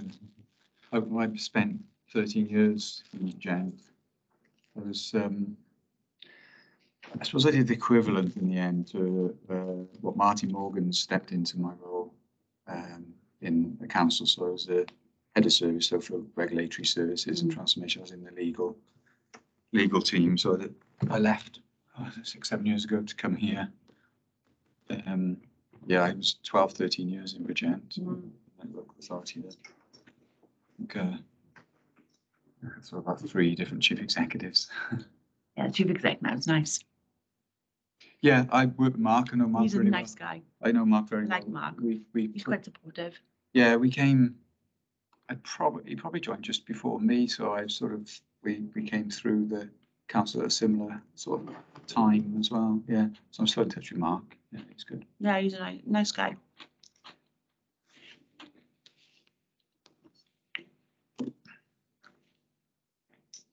Are you aware of Tony Williams, the chief inspector on the Bay? Aware of him? In what ways? Just you know him. I don't know him as well as some other. Oh, he's brilliant. As I do know Tony, But nothing but good to say about Tony. yeah, no, I do know Tony. His younger son used to play rugby with mine. Yeah. So I've known Tony since the kids Yeah. were about 7. And his older son, Jake, Yeah. has just been co-opted as a Labour member onto a councillor. All right, okay. And when he told me, I was like screaming. I was like, I'm so proud of you. Because first of all, he said, I've just been co-opted onto a council, Joe. I said, oh, what party? And he went, Labour. I was like, oh, I'm really proud of you. And I said to Tony, but then Tony's from Porth originally, so. Yeah. He used to be in a band with my cousin. Oh, really? Mm. Yeah, no, Tony, I do like Tony. We've done a bit of work. He's been doing some work with a lot of the sort of neighbourhood policing as well. So it's been really He's one of the calmest police. Yeah. Yeah. To be fair, I mean, there's a lot of new officers, and that's the big challenge. It's a big challenge for the big cities in particular. But they've got a little bit by default, but they've got, I don't know if you've ever come across Danny Richards, who's acted up into an ACC role. He's very good. And he's just a through and through cop, he's done it all. I became aware, because I'm a teacher, I became aware of an incident that was arranged to take place in Bridgend. To do about it. I didn't want to go formally to the people. So I run to get some sort of help me. Right, yeah. So this information is coming to me. What can I do about it? So I'll give me some names and have a quiet word. Thing just went, and he did what he said he was going to do. And the little incident didn't take place after. It was great.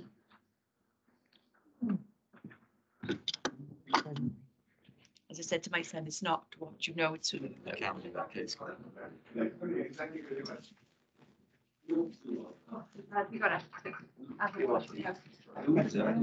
I'm just saying. Yes. And I was, yeah. We wouldn't have- missed it, we wouldn't have had machines on this, like, so what's on that? And I was walking You around were- probably jogging or something. Yeah, I'm not sure. I think you were in the clink. The look at the Yeah, rooms where they it was do a big- interviews. I was like, I probably you was. were with another young. I think we were taken up to them by Jeremy, I think. Oh, wait. I just need to go for that. Yeah, but you were miles away. I can't even remember. Yeah, well, I didn't even miss you, right? It's going to be using it. Did I? Aren't they? But that's a power We test. did last night, they were saying about the new entrance. You've been involved, you've been involved. I didn't say that. I did say that. Especially when you're going to bar. It's amazing.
Right, welcome back, everyone. If we can now go back to the agenda, as I said previously, agenda item 7 has now been deferred until a further meeting. If we go on to agenda item 8, that's a complaint, a verbal presentation. Lee? Thank you. Thank you, Chair. Thank you, Pam. I think this came up when you were talking quite rightly. You've been asking questions in terms of the Commissioner's oversight and scrutiny role.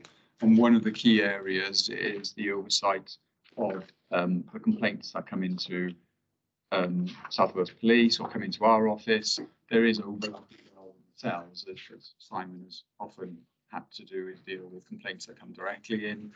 So it is actually quite a complex picture, but some of this as well. So it's quite hard to cover everything, but some of this has significant overlap with our interrelationship with professional standards department as well.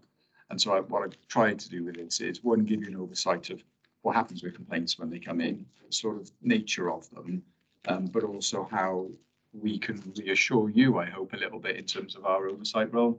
So that's generally what I'm going to try and do with this. So there's a few slides, but I am going to go through them quite quickly. Please don't panic. I appreciate it's a difficult one. I thought, how do I make this exciting? I can't. It's a very dry process. So other than that, the Commissioner offering to sing us through it, I thought I was going to have to bore you with slides. So there is a legislative basis to the way we operate and manage complaints. There's overlap as well with the Independent Office of Police Conduct as well. There's the internal complaints process, there's our role.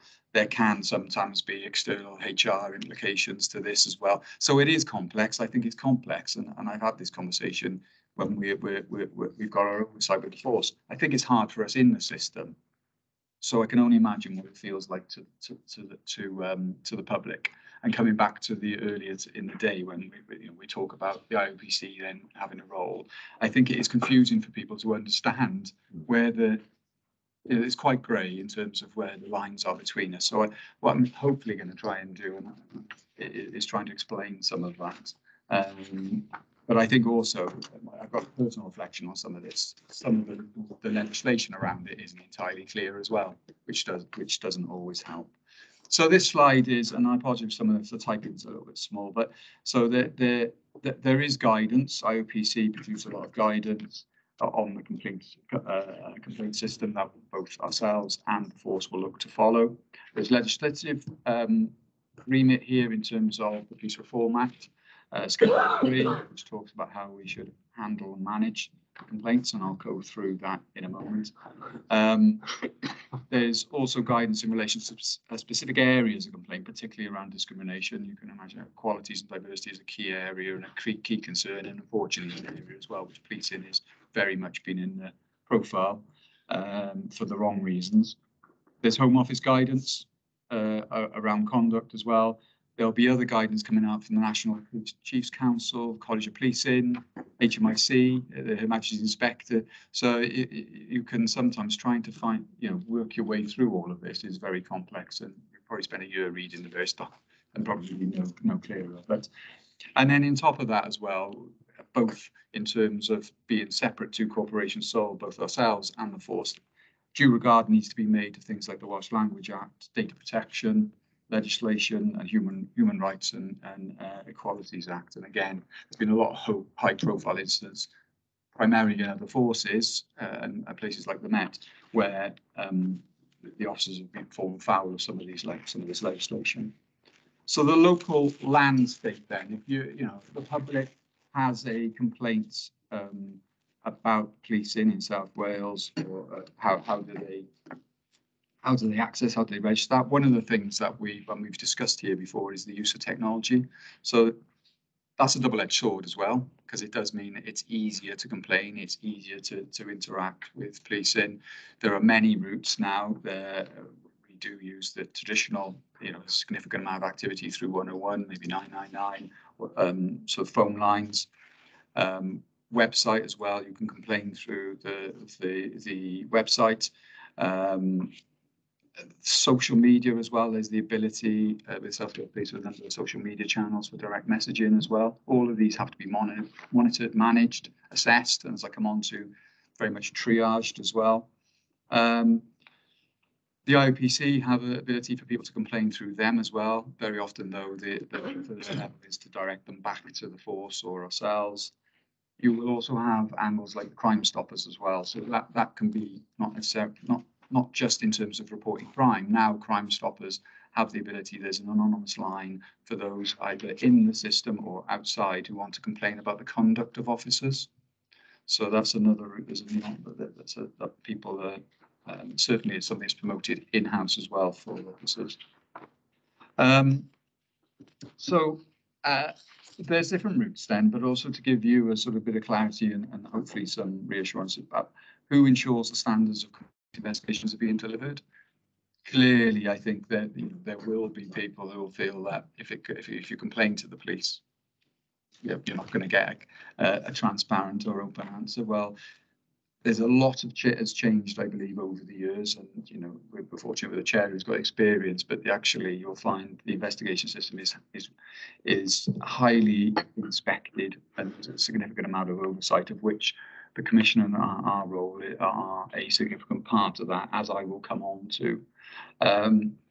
The Professional Standards Department in itself, actually, although it's not standalone, is separate from or operates sort of almost as arm's length from the rest of the force as well. Within that as well, and it may be that we ask for the head of that department at some point to come to you if it's of interest, but there will also be there's an anti-corruption unit, which even half the Professional Standards Department don't know what they're looking at, but they are very proactive as well in terms of their investigations. And it was things like, unfortunately, the recent case that you may have seen in the media where an officer with a significant number of child pornography images on his laptop was as a consequence of proactive work that South Wales do. And again, you will have seen some of the headlines and maybe some of the comparators, and we do keep a monitoring view of this. By being proactive, you're also going to increase the figures as well. What we want to do, as I'll come on to, is we're very much to keep a regular oversight of trends and where these things are emerging to see if there is a significant issue or what the causes of some of these issues are. Again, I think wouldn't be right for me to talk on behalf of the Professional Standards Department, but that could be a useful presentation for you to have in the future. As you will know from recent events, our communities play a key role in scrutiny and oversight.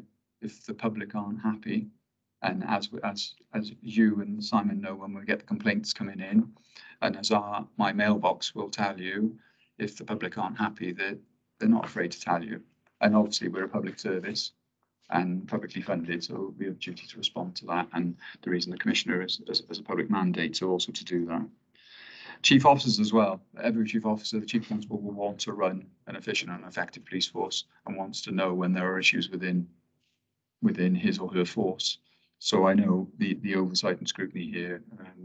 If the chief was here, and I think he has at previous panels, emphasised the value and the importance of his oversight, particularly around integrity and standards within the force. No chief of any organisation wants to be at the top where they're being publicly criticised for the huge scandals, because it does distract from your frontline operation. I'll come on to our role as the Commissioner's team, but you have the College of Policing as well, National Police Council, HMIC have inspected this area. South Wales Police was in a recent inspection, was one of, or may have been the only organisation to receive a good in terms of its vetting, for example. Again, that's been significantly in the media. And then the Home Office, obviously, policing isn't involved at the moment, so the Home Office have a significant role here as well. Again, this is also slightly relevant to what we discussed today in terms of the incident in Ely and in Mayo before. There are certain situations when the force will also automatically refer itself to the IOPC, and so to have that independent assessment. And that, of course, is, and they're listed there, and I won't go through every line, but where there's serious offences, where there have been serious incidents and there's been police conduct, or there's been police contact, sorry. So the reason in Ely was because of alleged interaction. That was enough for South Wales Police then to say, okay, although we don't know the full details yet, we'll refer ourselves anyway. Previous cases we've discussed here, similar thing, a referral will be made. And so the interaction with the IOPC is quite important. Why are our cases referred? I mean, it's really because of the independent nature of it. Sometimes the IOPC will send investigations back to be dealt with locally. Sometimes they take full control of the investigation, depending on the seriousness of its nature. So they can have, as I say, a local investigation, leave it to the force. They can oversee a local investigation, which is what they call a directed investigation. I apologise for all these very specific title, or they can do a full independent investigation. And they'll do that by carrying out what they call a severity assessment in terms of why, and they'll have to justify that. There's a lot actually of good information, to be fair, on the IOPC website explaining this. And the IOPC have also, prior to this meeting, IOPC have also offered to come to this meeting if that was something which you required, Chair. So we conduct a regular oversight of the Professional Standards Department and the complaints that come into the force. We do this through a mixture of formal and informal. So a member of my team chairs something which we call the Strategic Monitoring Group. So essentially, the Professional Standards Department will produce a very comprehensive, sort of highly confidential report in terms of all of the detail of the complaints they're dealing with, whether that be complaints coming in from the public or the investigations that they're doing internally. And we get an opportunity to challenge that, look to see whether there's any trends. That's a minute recorded meeting, I said, which we independently chair.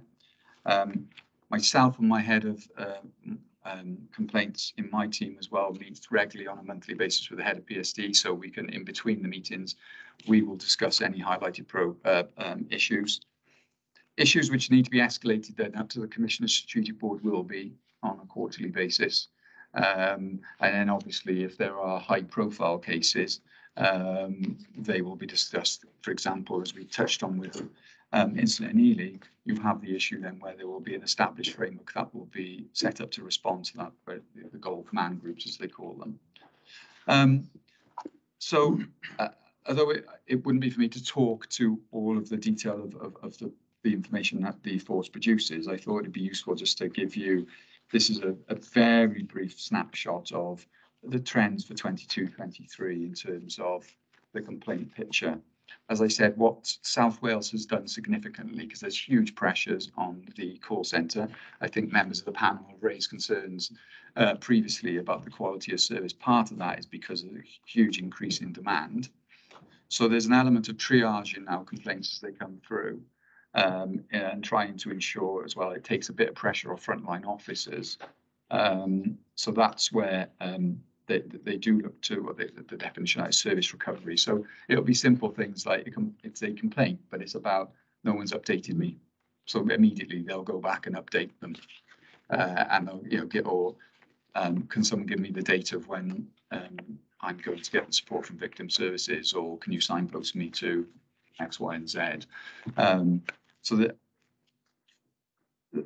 that's what significantly tends to happen. And what we'll see from the complaints that come through to us at appeal basis, the vast majority that we deal with are not the IOPC level seriousness. It'll be incivility, it'll be people not communicating back to them, updating them.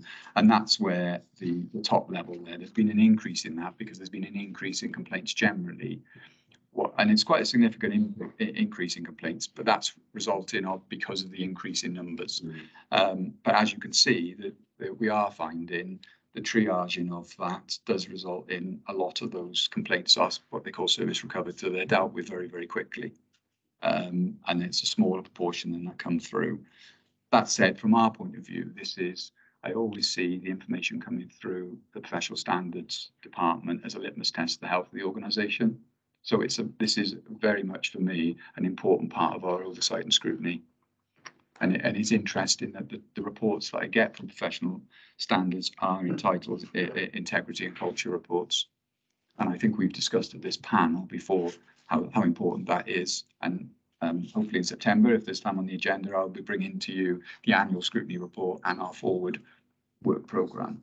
But this this actually in a bit more detail is one aspect of how we provide some of that scrutiny and oversight. So I wanted to sort of cover that with you. In terms of, again, this is probably more for the professional standards department, but in terms of internal investigations, that South Wales is, and reflected by HMIC investigations, is very proactive.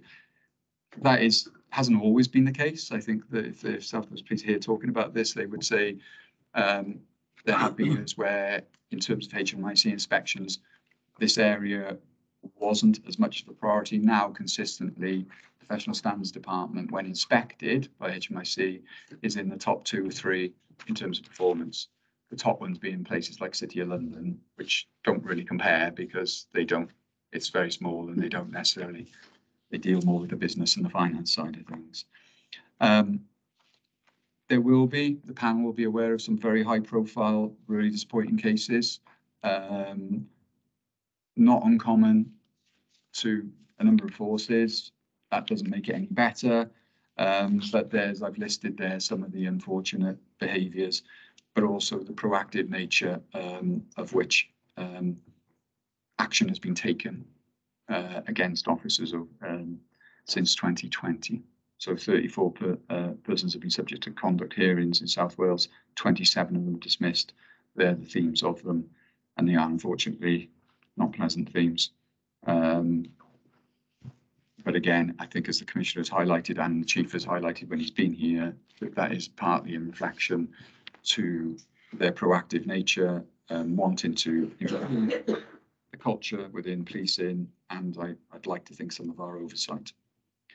So the type of information that we ask and we will look to assess, as I said, within that governance framework that we have, is we do look at the total number of cases, obviously what the actions are taken. We look for the data to be broken down across force areas. So if there are trends, if there was a particular problem in the Northern Merthyr area, we would like to know about it. Why is that? Is there a problem with a particular shift? You know, the cultures within, it's a large organisation, you know, over 3,000 police officers, 2,000 staff, so it's 5,000 people. They're people. People are not perfect. So we look at that. We do like to try and identify any trends to see if we can be proactive. Professional Standards Department is being, we work with them at the moment. They're looking at, we've got a very young force coming through. I think, Chair, you mentioned that. That brings new issues with it. You know, the use of technology is more of a challenge as well. They understand, you know, is the issue things like WhatsApp, or is the issue, you know, the people putting the information in the WhatsApp? So there's work there. There's a lot of proactive work the force are doing, things like something called Operation Ninian, which is going round all of the new recruits, all of the BCUs, explaining culture standards, what expected, what they can, what they shouldn't be doing, how they can be investigated, etc. So they're very aware of what's expected of them. Again, very proactive. We sit on that. We ask questions, and some changes have been made on the back of that. We're obviously very keen as well to ensure we know about the breakdown of complainants, any protected characteristics, particularly around sexual, gender, sexual orientation, faith, race. We do know as well, though, we have repeat complainants, and I know this panel will be aware of that. And is there a reason why? Are there things that we can maybe do? Some individuals may need some support as well. It could be a red flag from that point of view. But trying to be a bit clear about how we're handling that. So we do have a board, again, chaired by a member of my team, which reviews things like vexatious complainants. And we also have a board as well, which we chair, which looks at those who fail vetting and come into the force and what reasons that is. So it's important that vetting is done thoroughly, but we're also very aware that we want to make sure it doesn't also become so restrictive that you're not allowing, you know, good candidates into the force. Regular briefing reports that we get, that we're able to monitor the data. I've mentioned the strategic monitoring group, which we chair, which really goes into very thorough briefing, very thorough reports, and in order for us to question all of those other things above. We do conduct dip sampling of the data as well, particularly if we are looking, for example, recently we've looked at something like the complaints around police conduct particularly in relation to using position for sexual gain, which is something that's been in the media. So we'll do deep dives on that, and the dip sampling will help. When we do the deep dive, which we did recently on integrity and culture, and I'll report back to that touch on that at the next panel in September. We also do engagement with our accountability and legitimacy group as well, to get views of the public and the communities as well, and bridge that gap and partners. So there may be specialist agencies, for example, those who support victims of domestic violence, who might have intelligence or a view on how they think the police complaint system works. Complaint reviews is the element there. Essentially, I get frustrated with the language. We have now a statutory responsibility since 2020. We are the appeal body for complaints that have gone through the police system. So it used to finish with the head of the professional standards department, which is usually a chief superintendent. So of course it felt like marking their own homework. Now what happens is, if it goes through the process, it then comes to if the person can be offered what they call a review. I think a better language would be an appeal, but they come to us, and we've had to create a structure in order to manage that. What we don't do, because we are not frontline officers, we don't reinvestigate the complaint, but what we do is ensure that the process was followed, the information provided was followed, that is clear, the integrity was really assessed properly. And what we will manage that through our office. It's Schedule 3 of the Police Reform Act. Gives, as I said, the person a right to apply for a review. What we have to assess was the police response reasonable and proportionate? So we don't really investigate, but that's what we assess.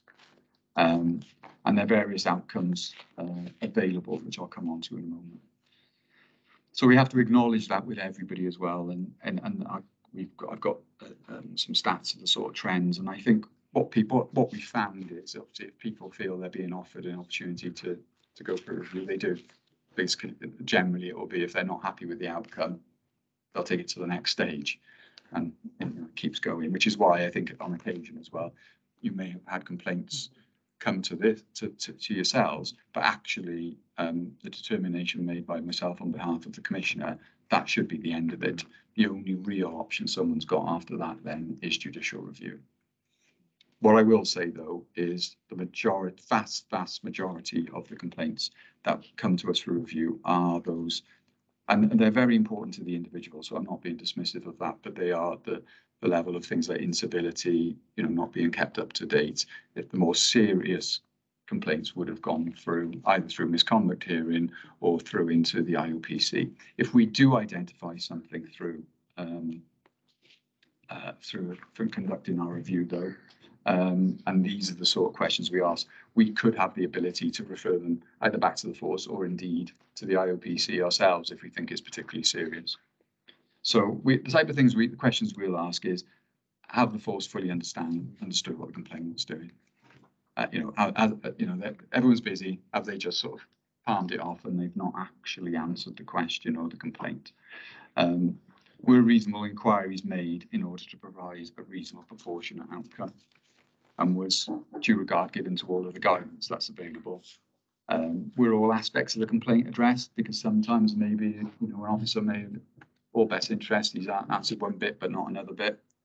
And was all the information and evidence that maybe the complainant provided weighed up appropriately? Because very often what we'll get is they haven't considered X, Y, and Z. Sometimes what we might have to say is, though, actually, they have addressed your initial complaint, you've now brought new information, so they're going to have to go back and reassess it. And so that's the type of approach that we take in a very logical, as I said, not exciting, unfortunately, but a very logical process, and we make sure this is regulated and we follow a consistent way of handling this. And by the way, it's a very small team of really 2-3 people, and we rely as well. The other 3 forces in Wales, they utilise a company called Sancus, which essentially are an agency who manage ex-police officers who will do the heavy lifting, the complaint work.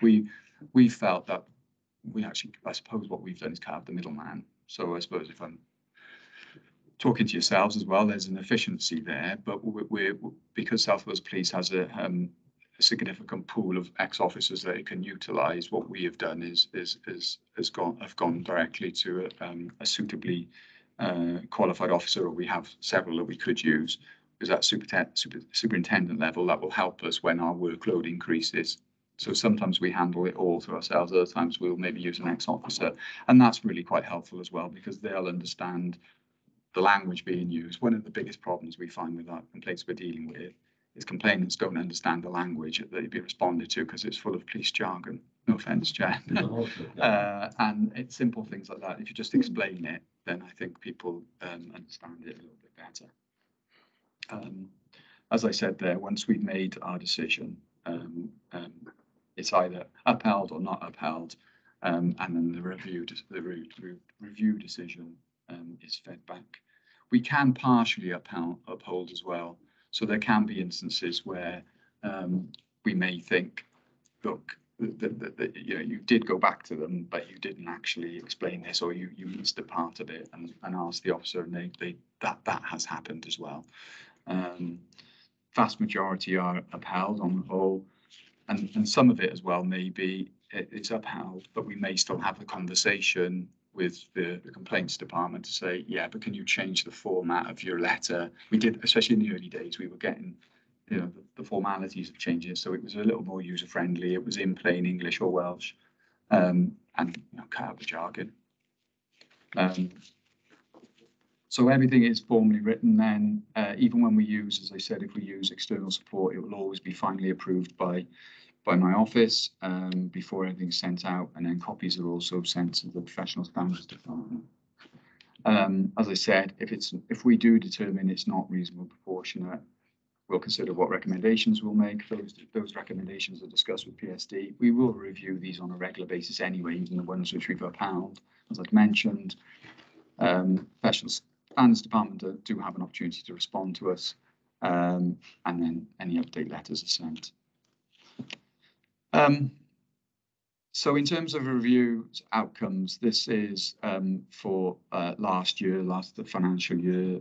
We can see there that we had over 100 reviews. I think it was 108 reviews. We will have some which are invalid because you can't really work out that they're more shouting at us maybe rather than a complaint, or the forms haven't been completed. We'd have then a mix then probably of upheld and partially upheld, still around sort of 10, 12 sort of numbers, so a combination of still under around 20 of those 100. So as I say, about just over half then are not upheld, but that doesn't mean we still don't monitor them and maybe make some practical recommendations in terms of the processing.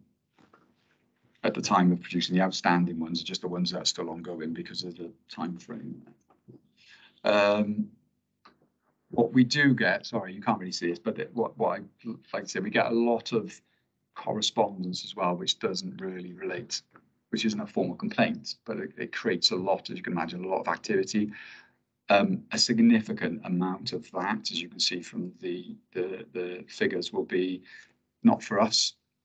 What someone will be doing is complaining about the force side of things, a query from the Chief Constable or others. So we spend a lot of time signposting, lots of general correspondence, particularly for the Commissioner. So we have to be very careful how we handle that. We want to do due regard to it, but very often we might not be the right department. So, you know, the dealing with complaints is in the rounds of having thousands of pieces of correspondence that come into the office on a regular basis as well.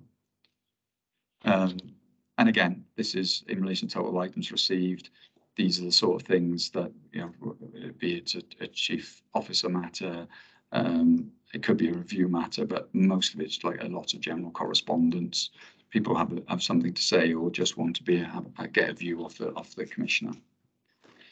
So that was my whirlwind tour of that, Chair. I suppose put it in context, I think it is a tool for us to really keep a view of, as I said, I see it as seeing the health of the organisation. It's a complex area, so I thought I think speaking to yourself and Simon, we thought it worth us going through this because I know very often you get drawn into the system as well. So I hope that gives you some reassurance. It was very useful, you know, and put alongside colleagues I'll just mention. About 18 months ago, we did have, I think it was Stephen and Mark Travis, the ACC came and gave us, we were up in the Civic Centre then, I think, and we had a very sort of in-depth process to show, it would explain as to what the PSD did with the units there. And put that alongside this, it's really brought the context right. So, but I will happy to answer questions. Yes, of course. Yeah. Just one question, really.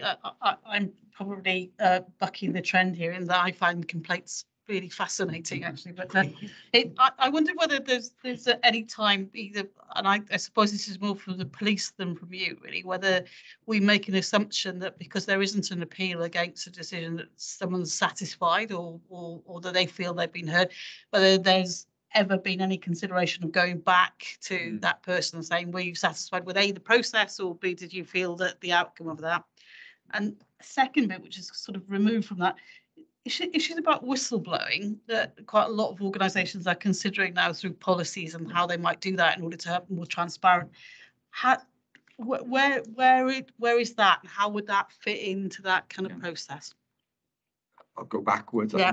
You're interestingly enough, the whistleblowing policy, of which there is one for the force, is an increasing issue because I think there's been a lot of high profile cases, not necessarily in South Wales. So that is something the Professional Standards Department does have oversight. I mentioned on there the Crime Stoppers. Yes. The specific one for essentially it's whistleblowing or intelligence on colleagues. Now that, of course, all has to be very much verified, sense checked, and it goes through a very small specialist team. But it would be that there is a promotion of that. I mentioned things like Operation Minion, and it would be, I'm talking from my knowledge of having had the similar question and conversation. That's why I said it might be worthwhile a revisit of the PSD work because there's been a significant bit of work around that. And I know that was touched on last week in the Joint Audit Committee. Actually, I had a colleague from Professional Standards Department. So I'm not saying, I couldn't tell you the detail of how effective it really is at the moment or the numbers, but it's a valid question and it's one that I think we, on behalf of the Commissioner, need to ask as well. I can always come back to you with that. Yeah, I'm just interested in how it's Yeah.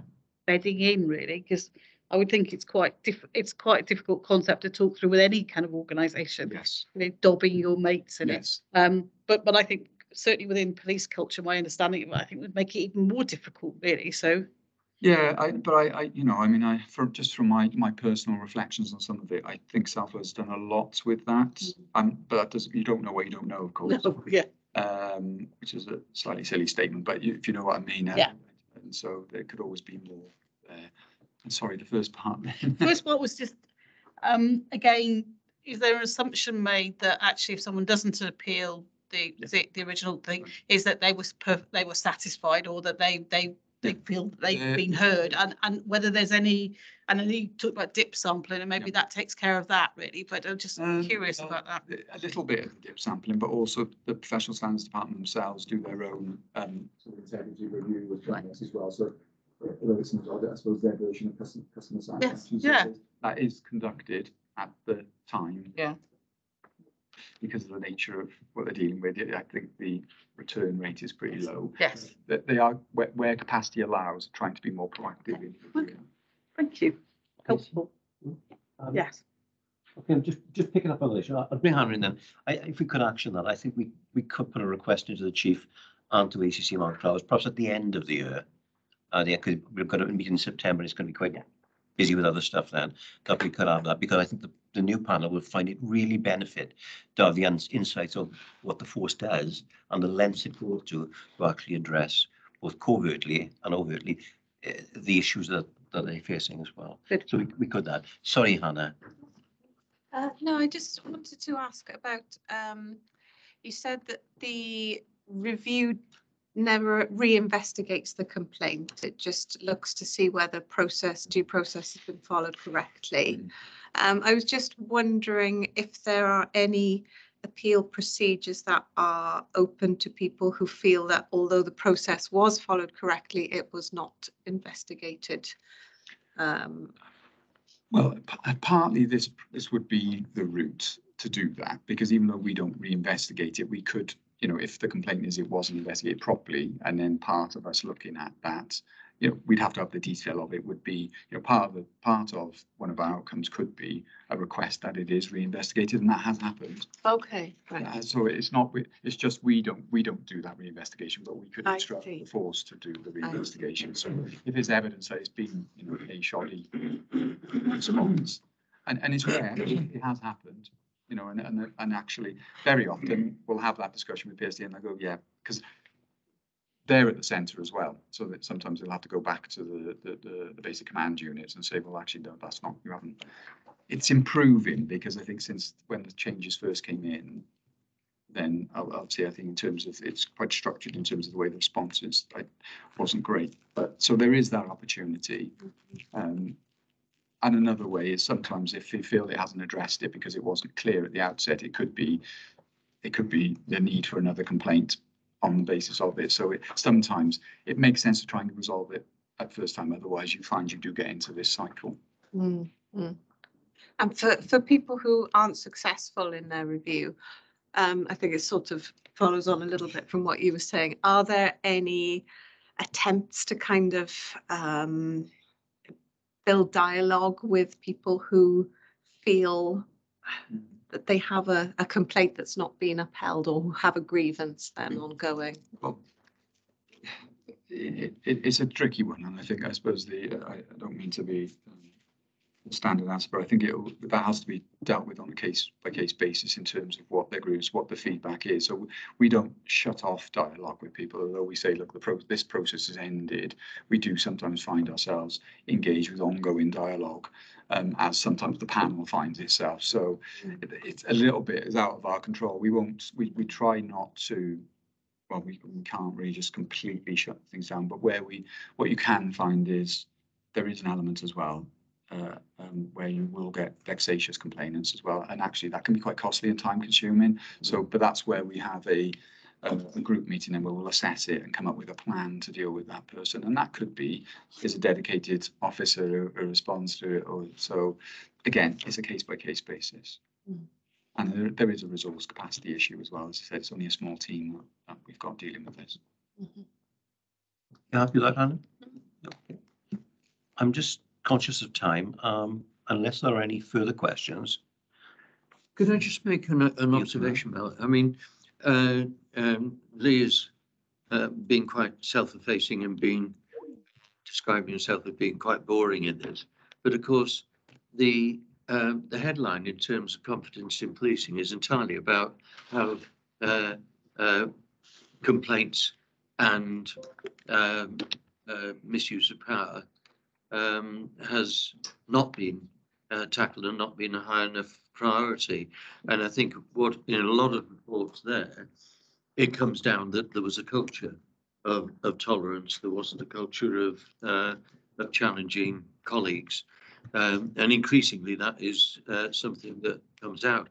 I think it's only a few years ago that there were concerns in one particular division and a lot of proactive activity on part of the chief constable to say we've got a real problem here and to tackle it. Also, after you remember the child abuse cases built on the lost profits case in Watkins, South Wales Police had actually it was jointly between me and the chief constable at the time hosted an event, not just for the force but for other forces to learn about how a build-up of tolerance, inappropriate tolerance over a long period of time had led to all of that happening. So all of this methodical digging under the surface is incredibly important in the public belief, but it's not something that gets everybody excited. In one way, it's the opposite end. the stuff that you see on television won't tell you about the PCSOs engaging with local communities and trying to prevent bad things happening, because it doesn't make good television. And similarly, I think this end doesn't make it, but it's vitally important. And I'm incredibly grateful for the real interest Lee has taken in building up the methodology, which I think in turn has provided endorsement to the good forces within South Wales Police. And there's a careful balance that has to be taken between, as we've said today, between the things on which we account to the panel, and those things where it's the force's responsibility. Actually, this is one of these where the panel showing the interest in the work that's done, I think, is really beneficial and probably will strengthen Lee's hand in the activities that are being undertaken by our team. Well, I hope so, and I'm sure interest will be maintained and will continue as well, and support you in everything that you and the PSD teams are doing within this force. Thank you very much, Lee. Thank you. Which now takes us to agenda item 9. Simon, you're going to move the camera to us.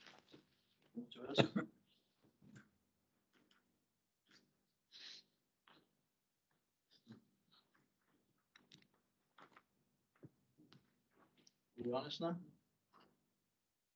Think so, isn't it?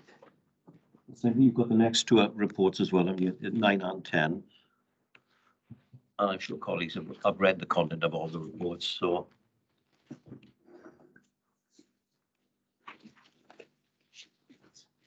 Okay. Sorry, Steve. That's okay. Yeah, this is essentially an information report. What we've got here is, because of the specific legislation that applies to police and crime panels in Wales, we are, I mentioned this in our training, we are a Home Office body, not a local government joint committee, as would be the case in England. So Home Office give us £70,000 a year to run the panel. That's for administration, that's for members' expenses and translation. We use all that money every year. And this is the report to tell the Home Office, well, thank you for the money. We have done what we meant to be doing, and they check to see that we have, and hopefully pay us again next year. So the report is in relation to critical success factors, and they look at the number of meetings held, scrutiny documents, publications produced, including this annual report, and engagement with the work of the panel by members of the public and South Wales Police and Crime Commissioner. So again, I'm assuming you've read this. You'll see that, as I said, we have used the full allocation given to us by the Home Office, and there's a breakdown in the back which informs that. Now, if you look, this last year, we only held 4 meetings. We should hold 5, but the issues that we had in relation to getting 9 new panel members appointed, we couldn't hold the June meeting as a formal meeting, but we did hold it as an informal meeting, and you all met for the first time. So we were one panel meeting, official panel meeting down, and that won't happen again.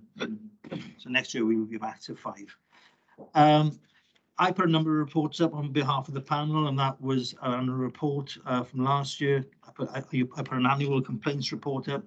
And we amended the panel's rules of procedure to allow the vice chair and other panel members to deal with complaints, because again, we had a bit of an issue in complaints that our previous rules of procedure caused. So that's been resolved, and also we re-established the subgroups this year. So those are the reports that went up. We have statutory requirements placed upon the panel that we must every year review the Commissioner's annual report. We did that in October, and we put a report out on that basis.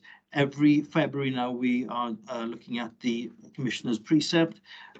We did that, and we issued a report there. And also on the 24th of October, we did write to Right Honourable Jeremy Quinn about the capital city funding. So that's some of the work that we did there. Engaging with the South Wales Police and Crime Commissioner is another section there, and other engagement that officers and members do. Now, you'll see that we, as a support officer group, do quite a lot of work behind the scenes. We have a regular meeting with support officers, and we have another regular meeting with chairs and vice chairs. Mel's attended quite a few of those, and Bernie will now in the forthcoming year. So that's just saying to the Home Office that we have done what we meant to do. We spent all your money, and we have some more next year, and a little bit more, because it's the same amount we've had since 2011. So that's that. I don't know if we've got any questions, anybody? Just a quick observation from me as well, although that's the stuff that we do, which is accounted for, there's lots of stuff that's done by each one of us, or will be done by each one of us individually. When you as elected representatives have your conversations with you about policing issues in the community, I certainly do things that I tell Simon about. I do it off my own bat. If I go out down the university talking about the role of the police and crime panels, I wouldn't think of nothing like that, you know what I mean? But it's lots of stuff that goes on. So it isn't just about the formal stuff, and I totally agree that's what the Home Office wants to know. But there's lots of stuff that we and you will be doing and already doing. It's a good airing this morning about representing the panel and the views of the panel and getting information from the committee, which allow us to be the best panel that we can be. So I just mentioned that. I know Bob, you said last week with the MP about, was it domestic violence? Domestic, yeah, and as a panel member, you're able to use your influence there. So that again, that's relevant and will be included in next year's report. It would capture all that information. Okay. Commissioner. I would just wonder whether the panel might want to go outside its terms of reference a little bit in one respect. There's quite a bit of discussion between the members of the Association of Police and Crime Commissioners about the role of the panel. And I have to say that the experience of some of my colleagues is not as positive as mine is. One of them, because they had just had elections in England, had an independent member who'd been elected on the basis of getting rid of this Police and Crime Commission. It's a different party for me, but I still have sympathy for that not really being what membership of the panel is supposed to be about. I think sometimes panels don't understand, although I think we've been quite meticulous in observing the line between me reporting to the panel and the panel being well informed about the matters I have responsibility for within the police and so on. One of the questions, though, is what is the future? Because in future there's bound to be a review of the nature of police governance and accountability, and it's always seemed to me that the panel having the resource to do more. You've referred to members going outside the direct requirements and what is paid for by the Home Office in order to go further, and that's a good thing. And you know, as elected representative, I think we're always pushing the boundaries a bit, but I think I and my colleagues are very often discussing, well, what should we argue for? Not just looking at where there are complaints, but what is it that the panel could do better? It seems to me that partly it's the resources. If there's only 5 meetings paid for, then anything on top of that is a voluntary contribution. But also, you know, conscious that you know, it's on top of the day job for people like Simon and those who support him. And one of the things from my experience of being on the Home Affairs Select Committee was that actually the research capacity there of people being able to do legwork for the members of the committee was absolutely invaluable. And yet there's no contribution of that sort from the Home Office. But those are just my observations from my experience. And I just wonder whether at some point, when you do whatever you do when we're not here, you might consider and make suggestions about what would make the panel or a panel more effective in the future. I'd be very interested in what your conclusions were. And in my current role, because I'm leader of the Labour Group and vice chair of the Association of Police and Crime Commission, I'm very often in meetings with Home Office officials who will be there after the ministers have gone. And some of these ideas I don't think reach anywhere. No, Just a thought. I tend to, sorry if I don't, I tend to agree. And it's just stuff that when we've gone to the national conference this time and we speak with other panel chairs, vice chairs and panel members, this is, and I totally agree with you. It's strange. We're very fortunate in South Wales because we have got a very healthy relationship, and I think we just about got it right. But in other forces, we have situations where the commissioner sometimes fails to attend the meeting because they just don't get on because it just gets around, and that's not good for any community. But that you've planted a seed now, because what I will do personally, and I'm sure we can talk about, what other things could we do if we had. And it's that if we had, that's the question, that's what we need to come up with. I mean, it's in the same spirit as my relationship with Jeremy Vaughan, for instance, because I think it's been a progression over the last 10 years, but I think Lee would agree that Jeremy actually uses scrutiny as an instrument of management. I think in the past, over many, many years, generally, chief constables have taken any questioning of them in any way as being an insult and a challenge to their authority. Jeremy's taken it differently, and I think that actually strengthens Lee the engagement that you're able to have, because he sees as oh well, you can ask questions. Can we see what's happening? Because it's very difficult for the person at the top of an organisation to look Absolutely clearly down. It's everybody wants to show that everything's fine.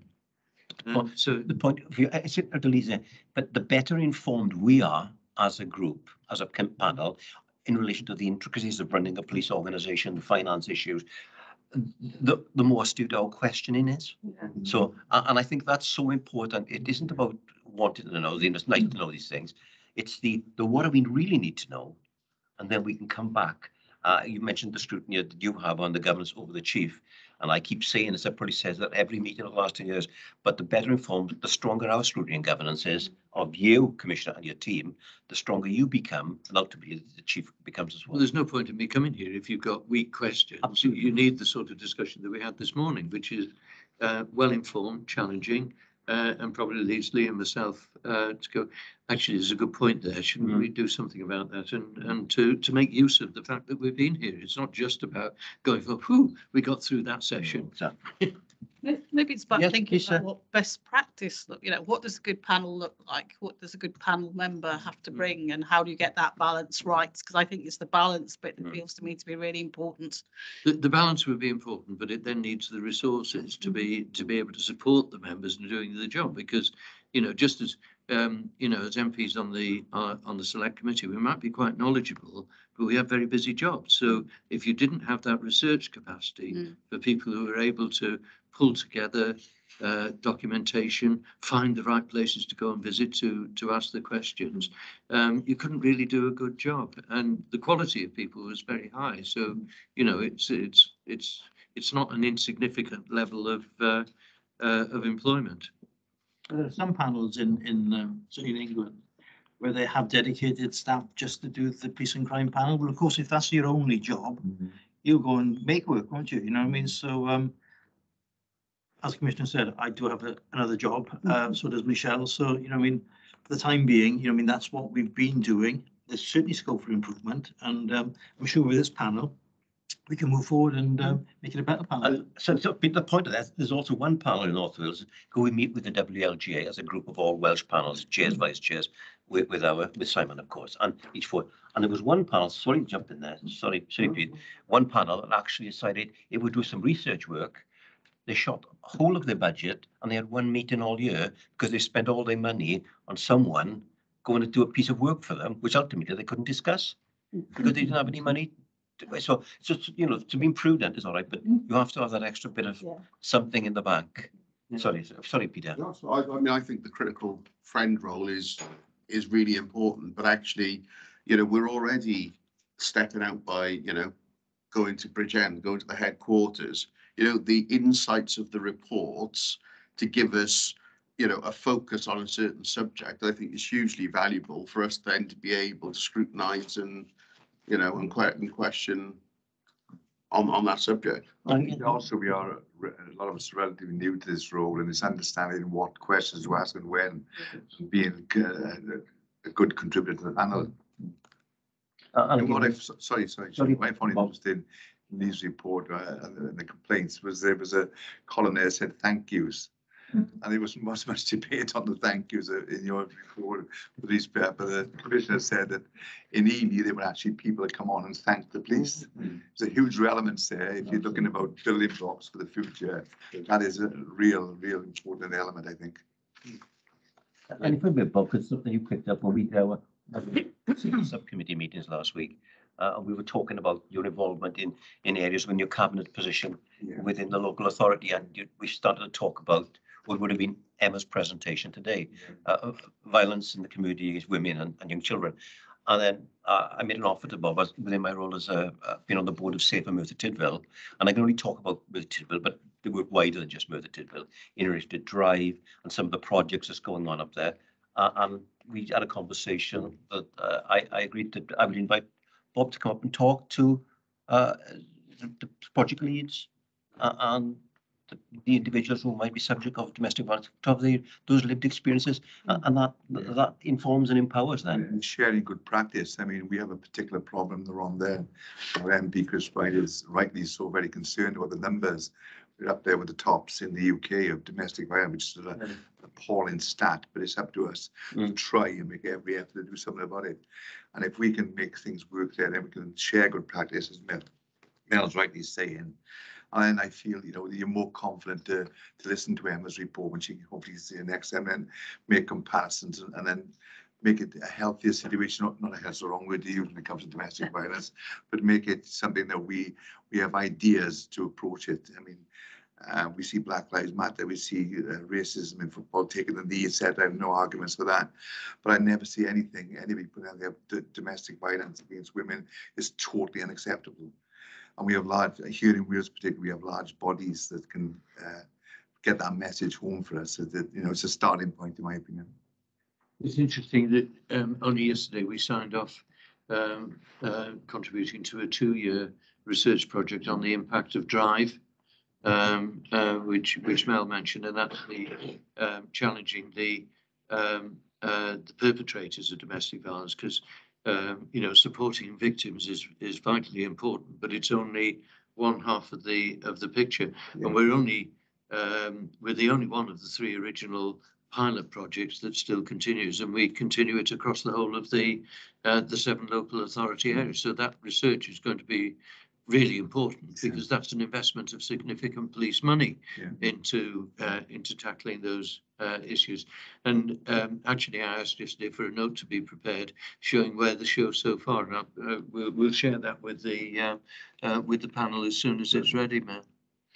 Thank you, Commissioner. And the other thing that offer I made to Bob over that, but if anybody else, I know it's going to be specific to Merthyr, but it actually identifies if anybody just wants to have an insight into what it's like, and I'm sure you do in your own areas anyway, but you know, if Bob's going to come up, and I'm sure Bobby wouldn't mind if I said, if anybody else wishes to join us, and I can get the Chief Executive Nicola Marnie and the team leads there to just give you a couple of insights into some of the issues that's going on in this particular community. That offer is going to be there if you want it. Thank you all. Simon, unless there's anything else, are we happy to note the report that Simon's put together for us? Thank you. Yeah. And if we can go on to the next agenda item, is the penultimate one, which is the work plan. Okay, this is the work plan for next year. As you see, there's 5 formal meetings penciled in there. I've run them past the Commissioner's team, and they're happy with those dates as well. They more or less reflect what we did last year in relation to the actual dates. We try and keep them on a Tuesday. I've put in the 4 subgroup meeting dates as well in there.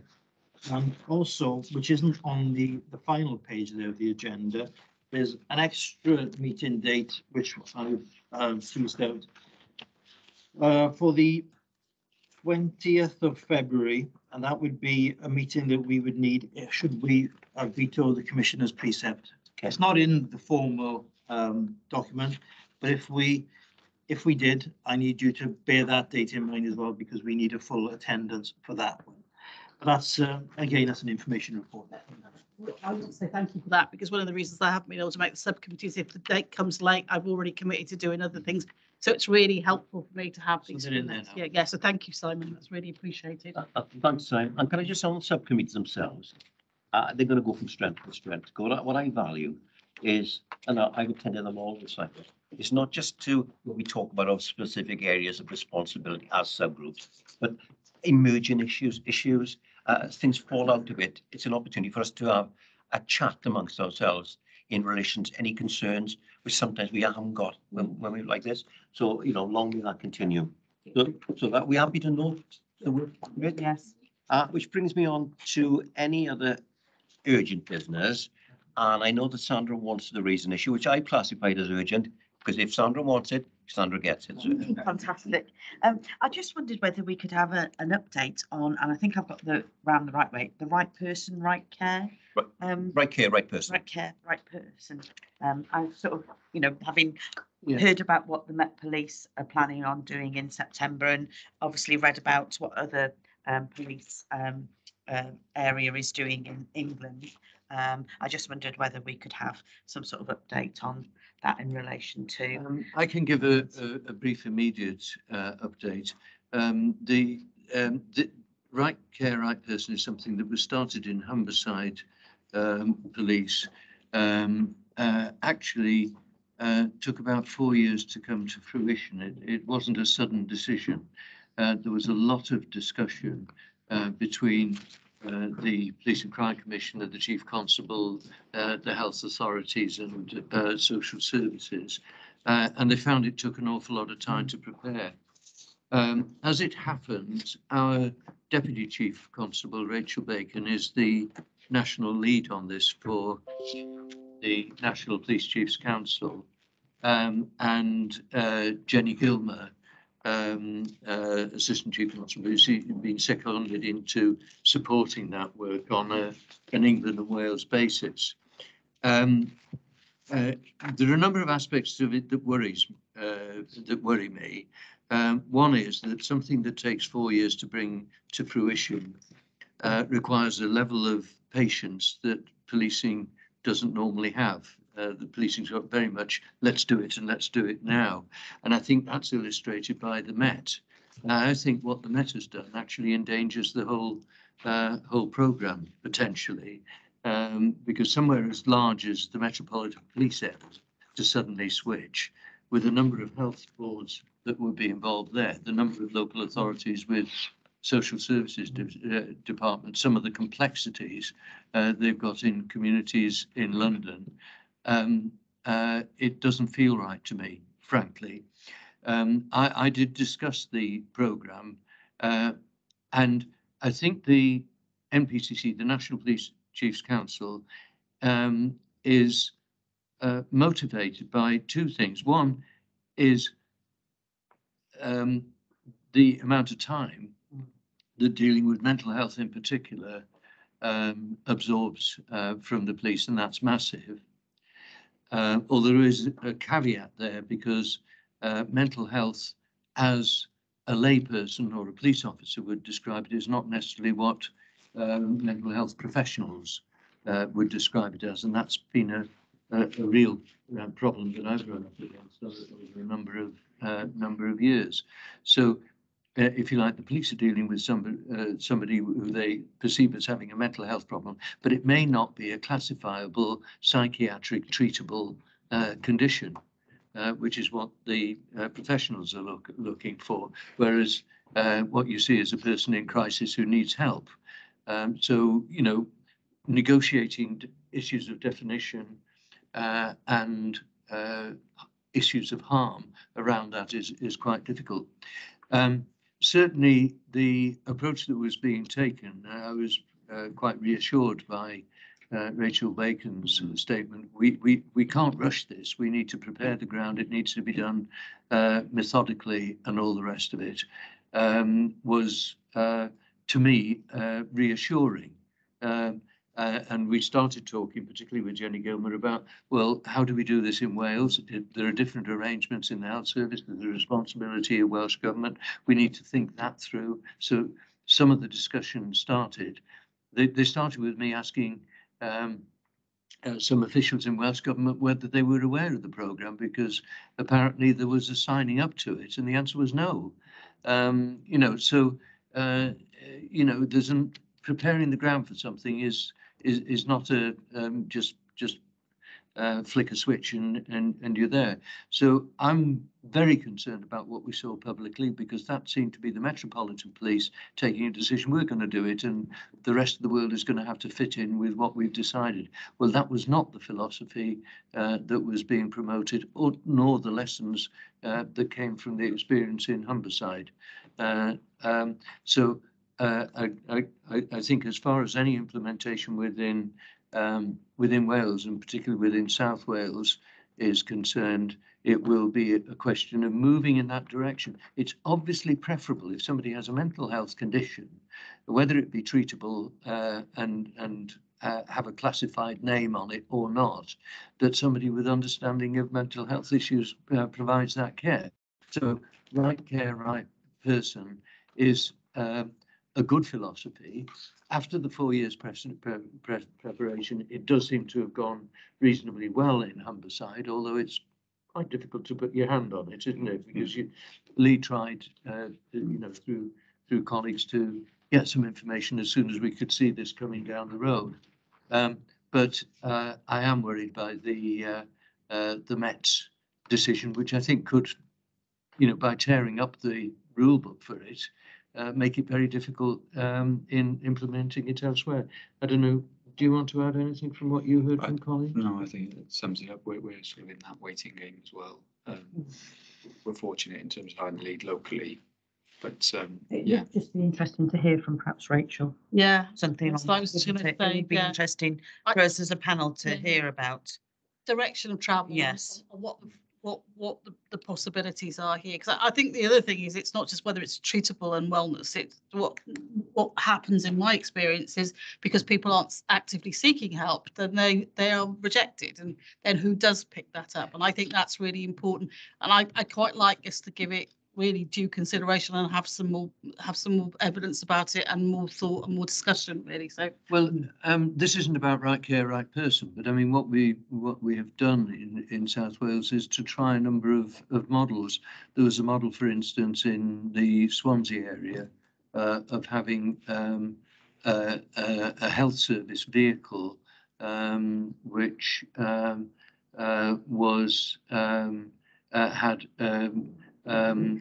police volunteers and professional mental health workers available at night, which, you know, I mean, problems tend to happen, don't they, outside? You know, it's nighttime and weekend. We had mental health nurses brought into the response centre so that there could be advice for officers on the street from the public services centre, or sometimes that mental health nurse could speak directly to people who'd phoned in looking for help. So, you know, there are a number of things that have been done to try to recognise what's at the heart of this, which is that a police officer is not necessarily the right person to be providing the care. But you know, I go back to the almost universally, when it comes to making policy, people will decide what's the wrong thing. So it's not right for people to be put in a police cell. No, nobody would disagree with that. What if there's no alternative? I've seen police officers sat in a corridor in a police station because rather than put somebody in a police cell, they put them into an office, but somebody has to keep an eye on them. So that's two full-time officers out of commission for a period. So, you know, the better the relationship between the police, the health service, and the local authority, and there are some good examples of good relationships there, and the closer the working between police officers and staff and professionals in the field of care and health, the more likely you are to be able to actually get person to the right care and for it to be the right person. But I don't think just flicking a switch, as the Commissioner of the Metropolitan Police seems to have done, feels right to me. If I may, I think Mr. Rowley, what the Commissioner Mark Rowley has done up there is exactly what we're doing now, where he has started people talking about it. Whether indeed he intended it to start in September, I don't know, but I think, as you correctly say, Commissioner, I think that's really wishful thinking. But by the very fact, and thank you, Sandra, for bringing up this issue. And I know we had a conversation with Sarah outside there. You wanted to raise this issue, but it is so important, certainly for one of our subgroups, who we're looking at vulnerable people in the community and mental health. This is something that we need to be cited on. So what I was going to say, thank you for that update, and it was very concise.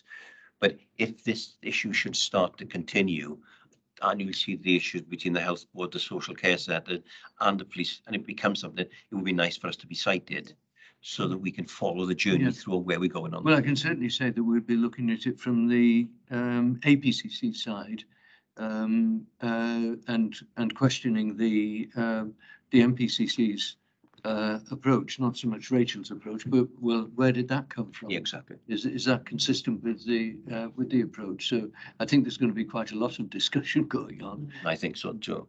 Sandra, are you happy with that response from the Commissioner? Yes, and it wasn't more the Met Police side, it was more the other side where it must be Humberside and the length of time they took to have those discussions with the health board and the local authorities, and just understanding that side, how that all evolved and where we are now. Yeah. Super question. Thank you very much for that. Very, very urgent bit of business, and it was important. Thank you. And that's it. I'm looking around. Nothing else can be brought to my attention. Can I just say a few thank yous? Thank you to the Commissioner and to Lee and your team. And of course, we thank Peter for the financial report. Yeah. And for me, as your chair for this particular meeting, thank you, everyone, for the contributions you made today, the questioning, for the very mature way that you've approached the issues today, with some sensitive issues being presented to us today. I thought it was a good meeting. Thank you very much all. Safe journey. I think our next meeting is in police headquarters next on the 19th of September. Yeah, should be an interesting day. So I hope we'll all be there. Thanks, Mel. Thank you for that. 19th of September. I was going to suggest whatever the meeting.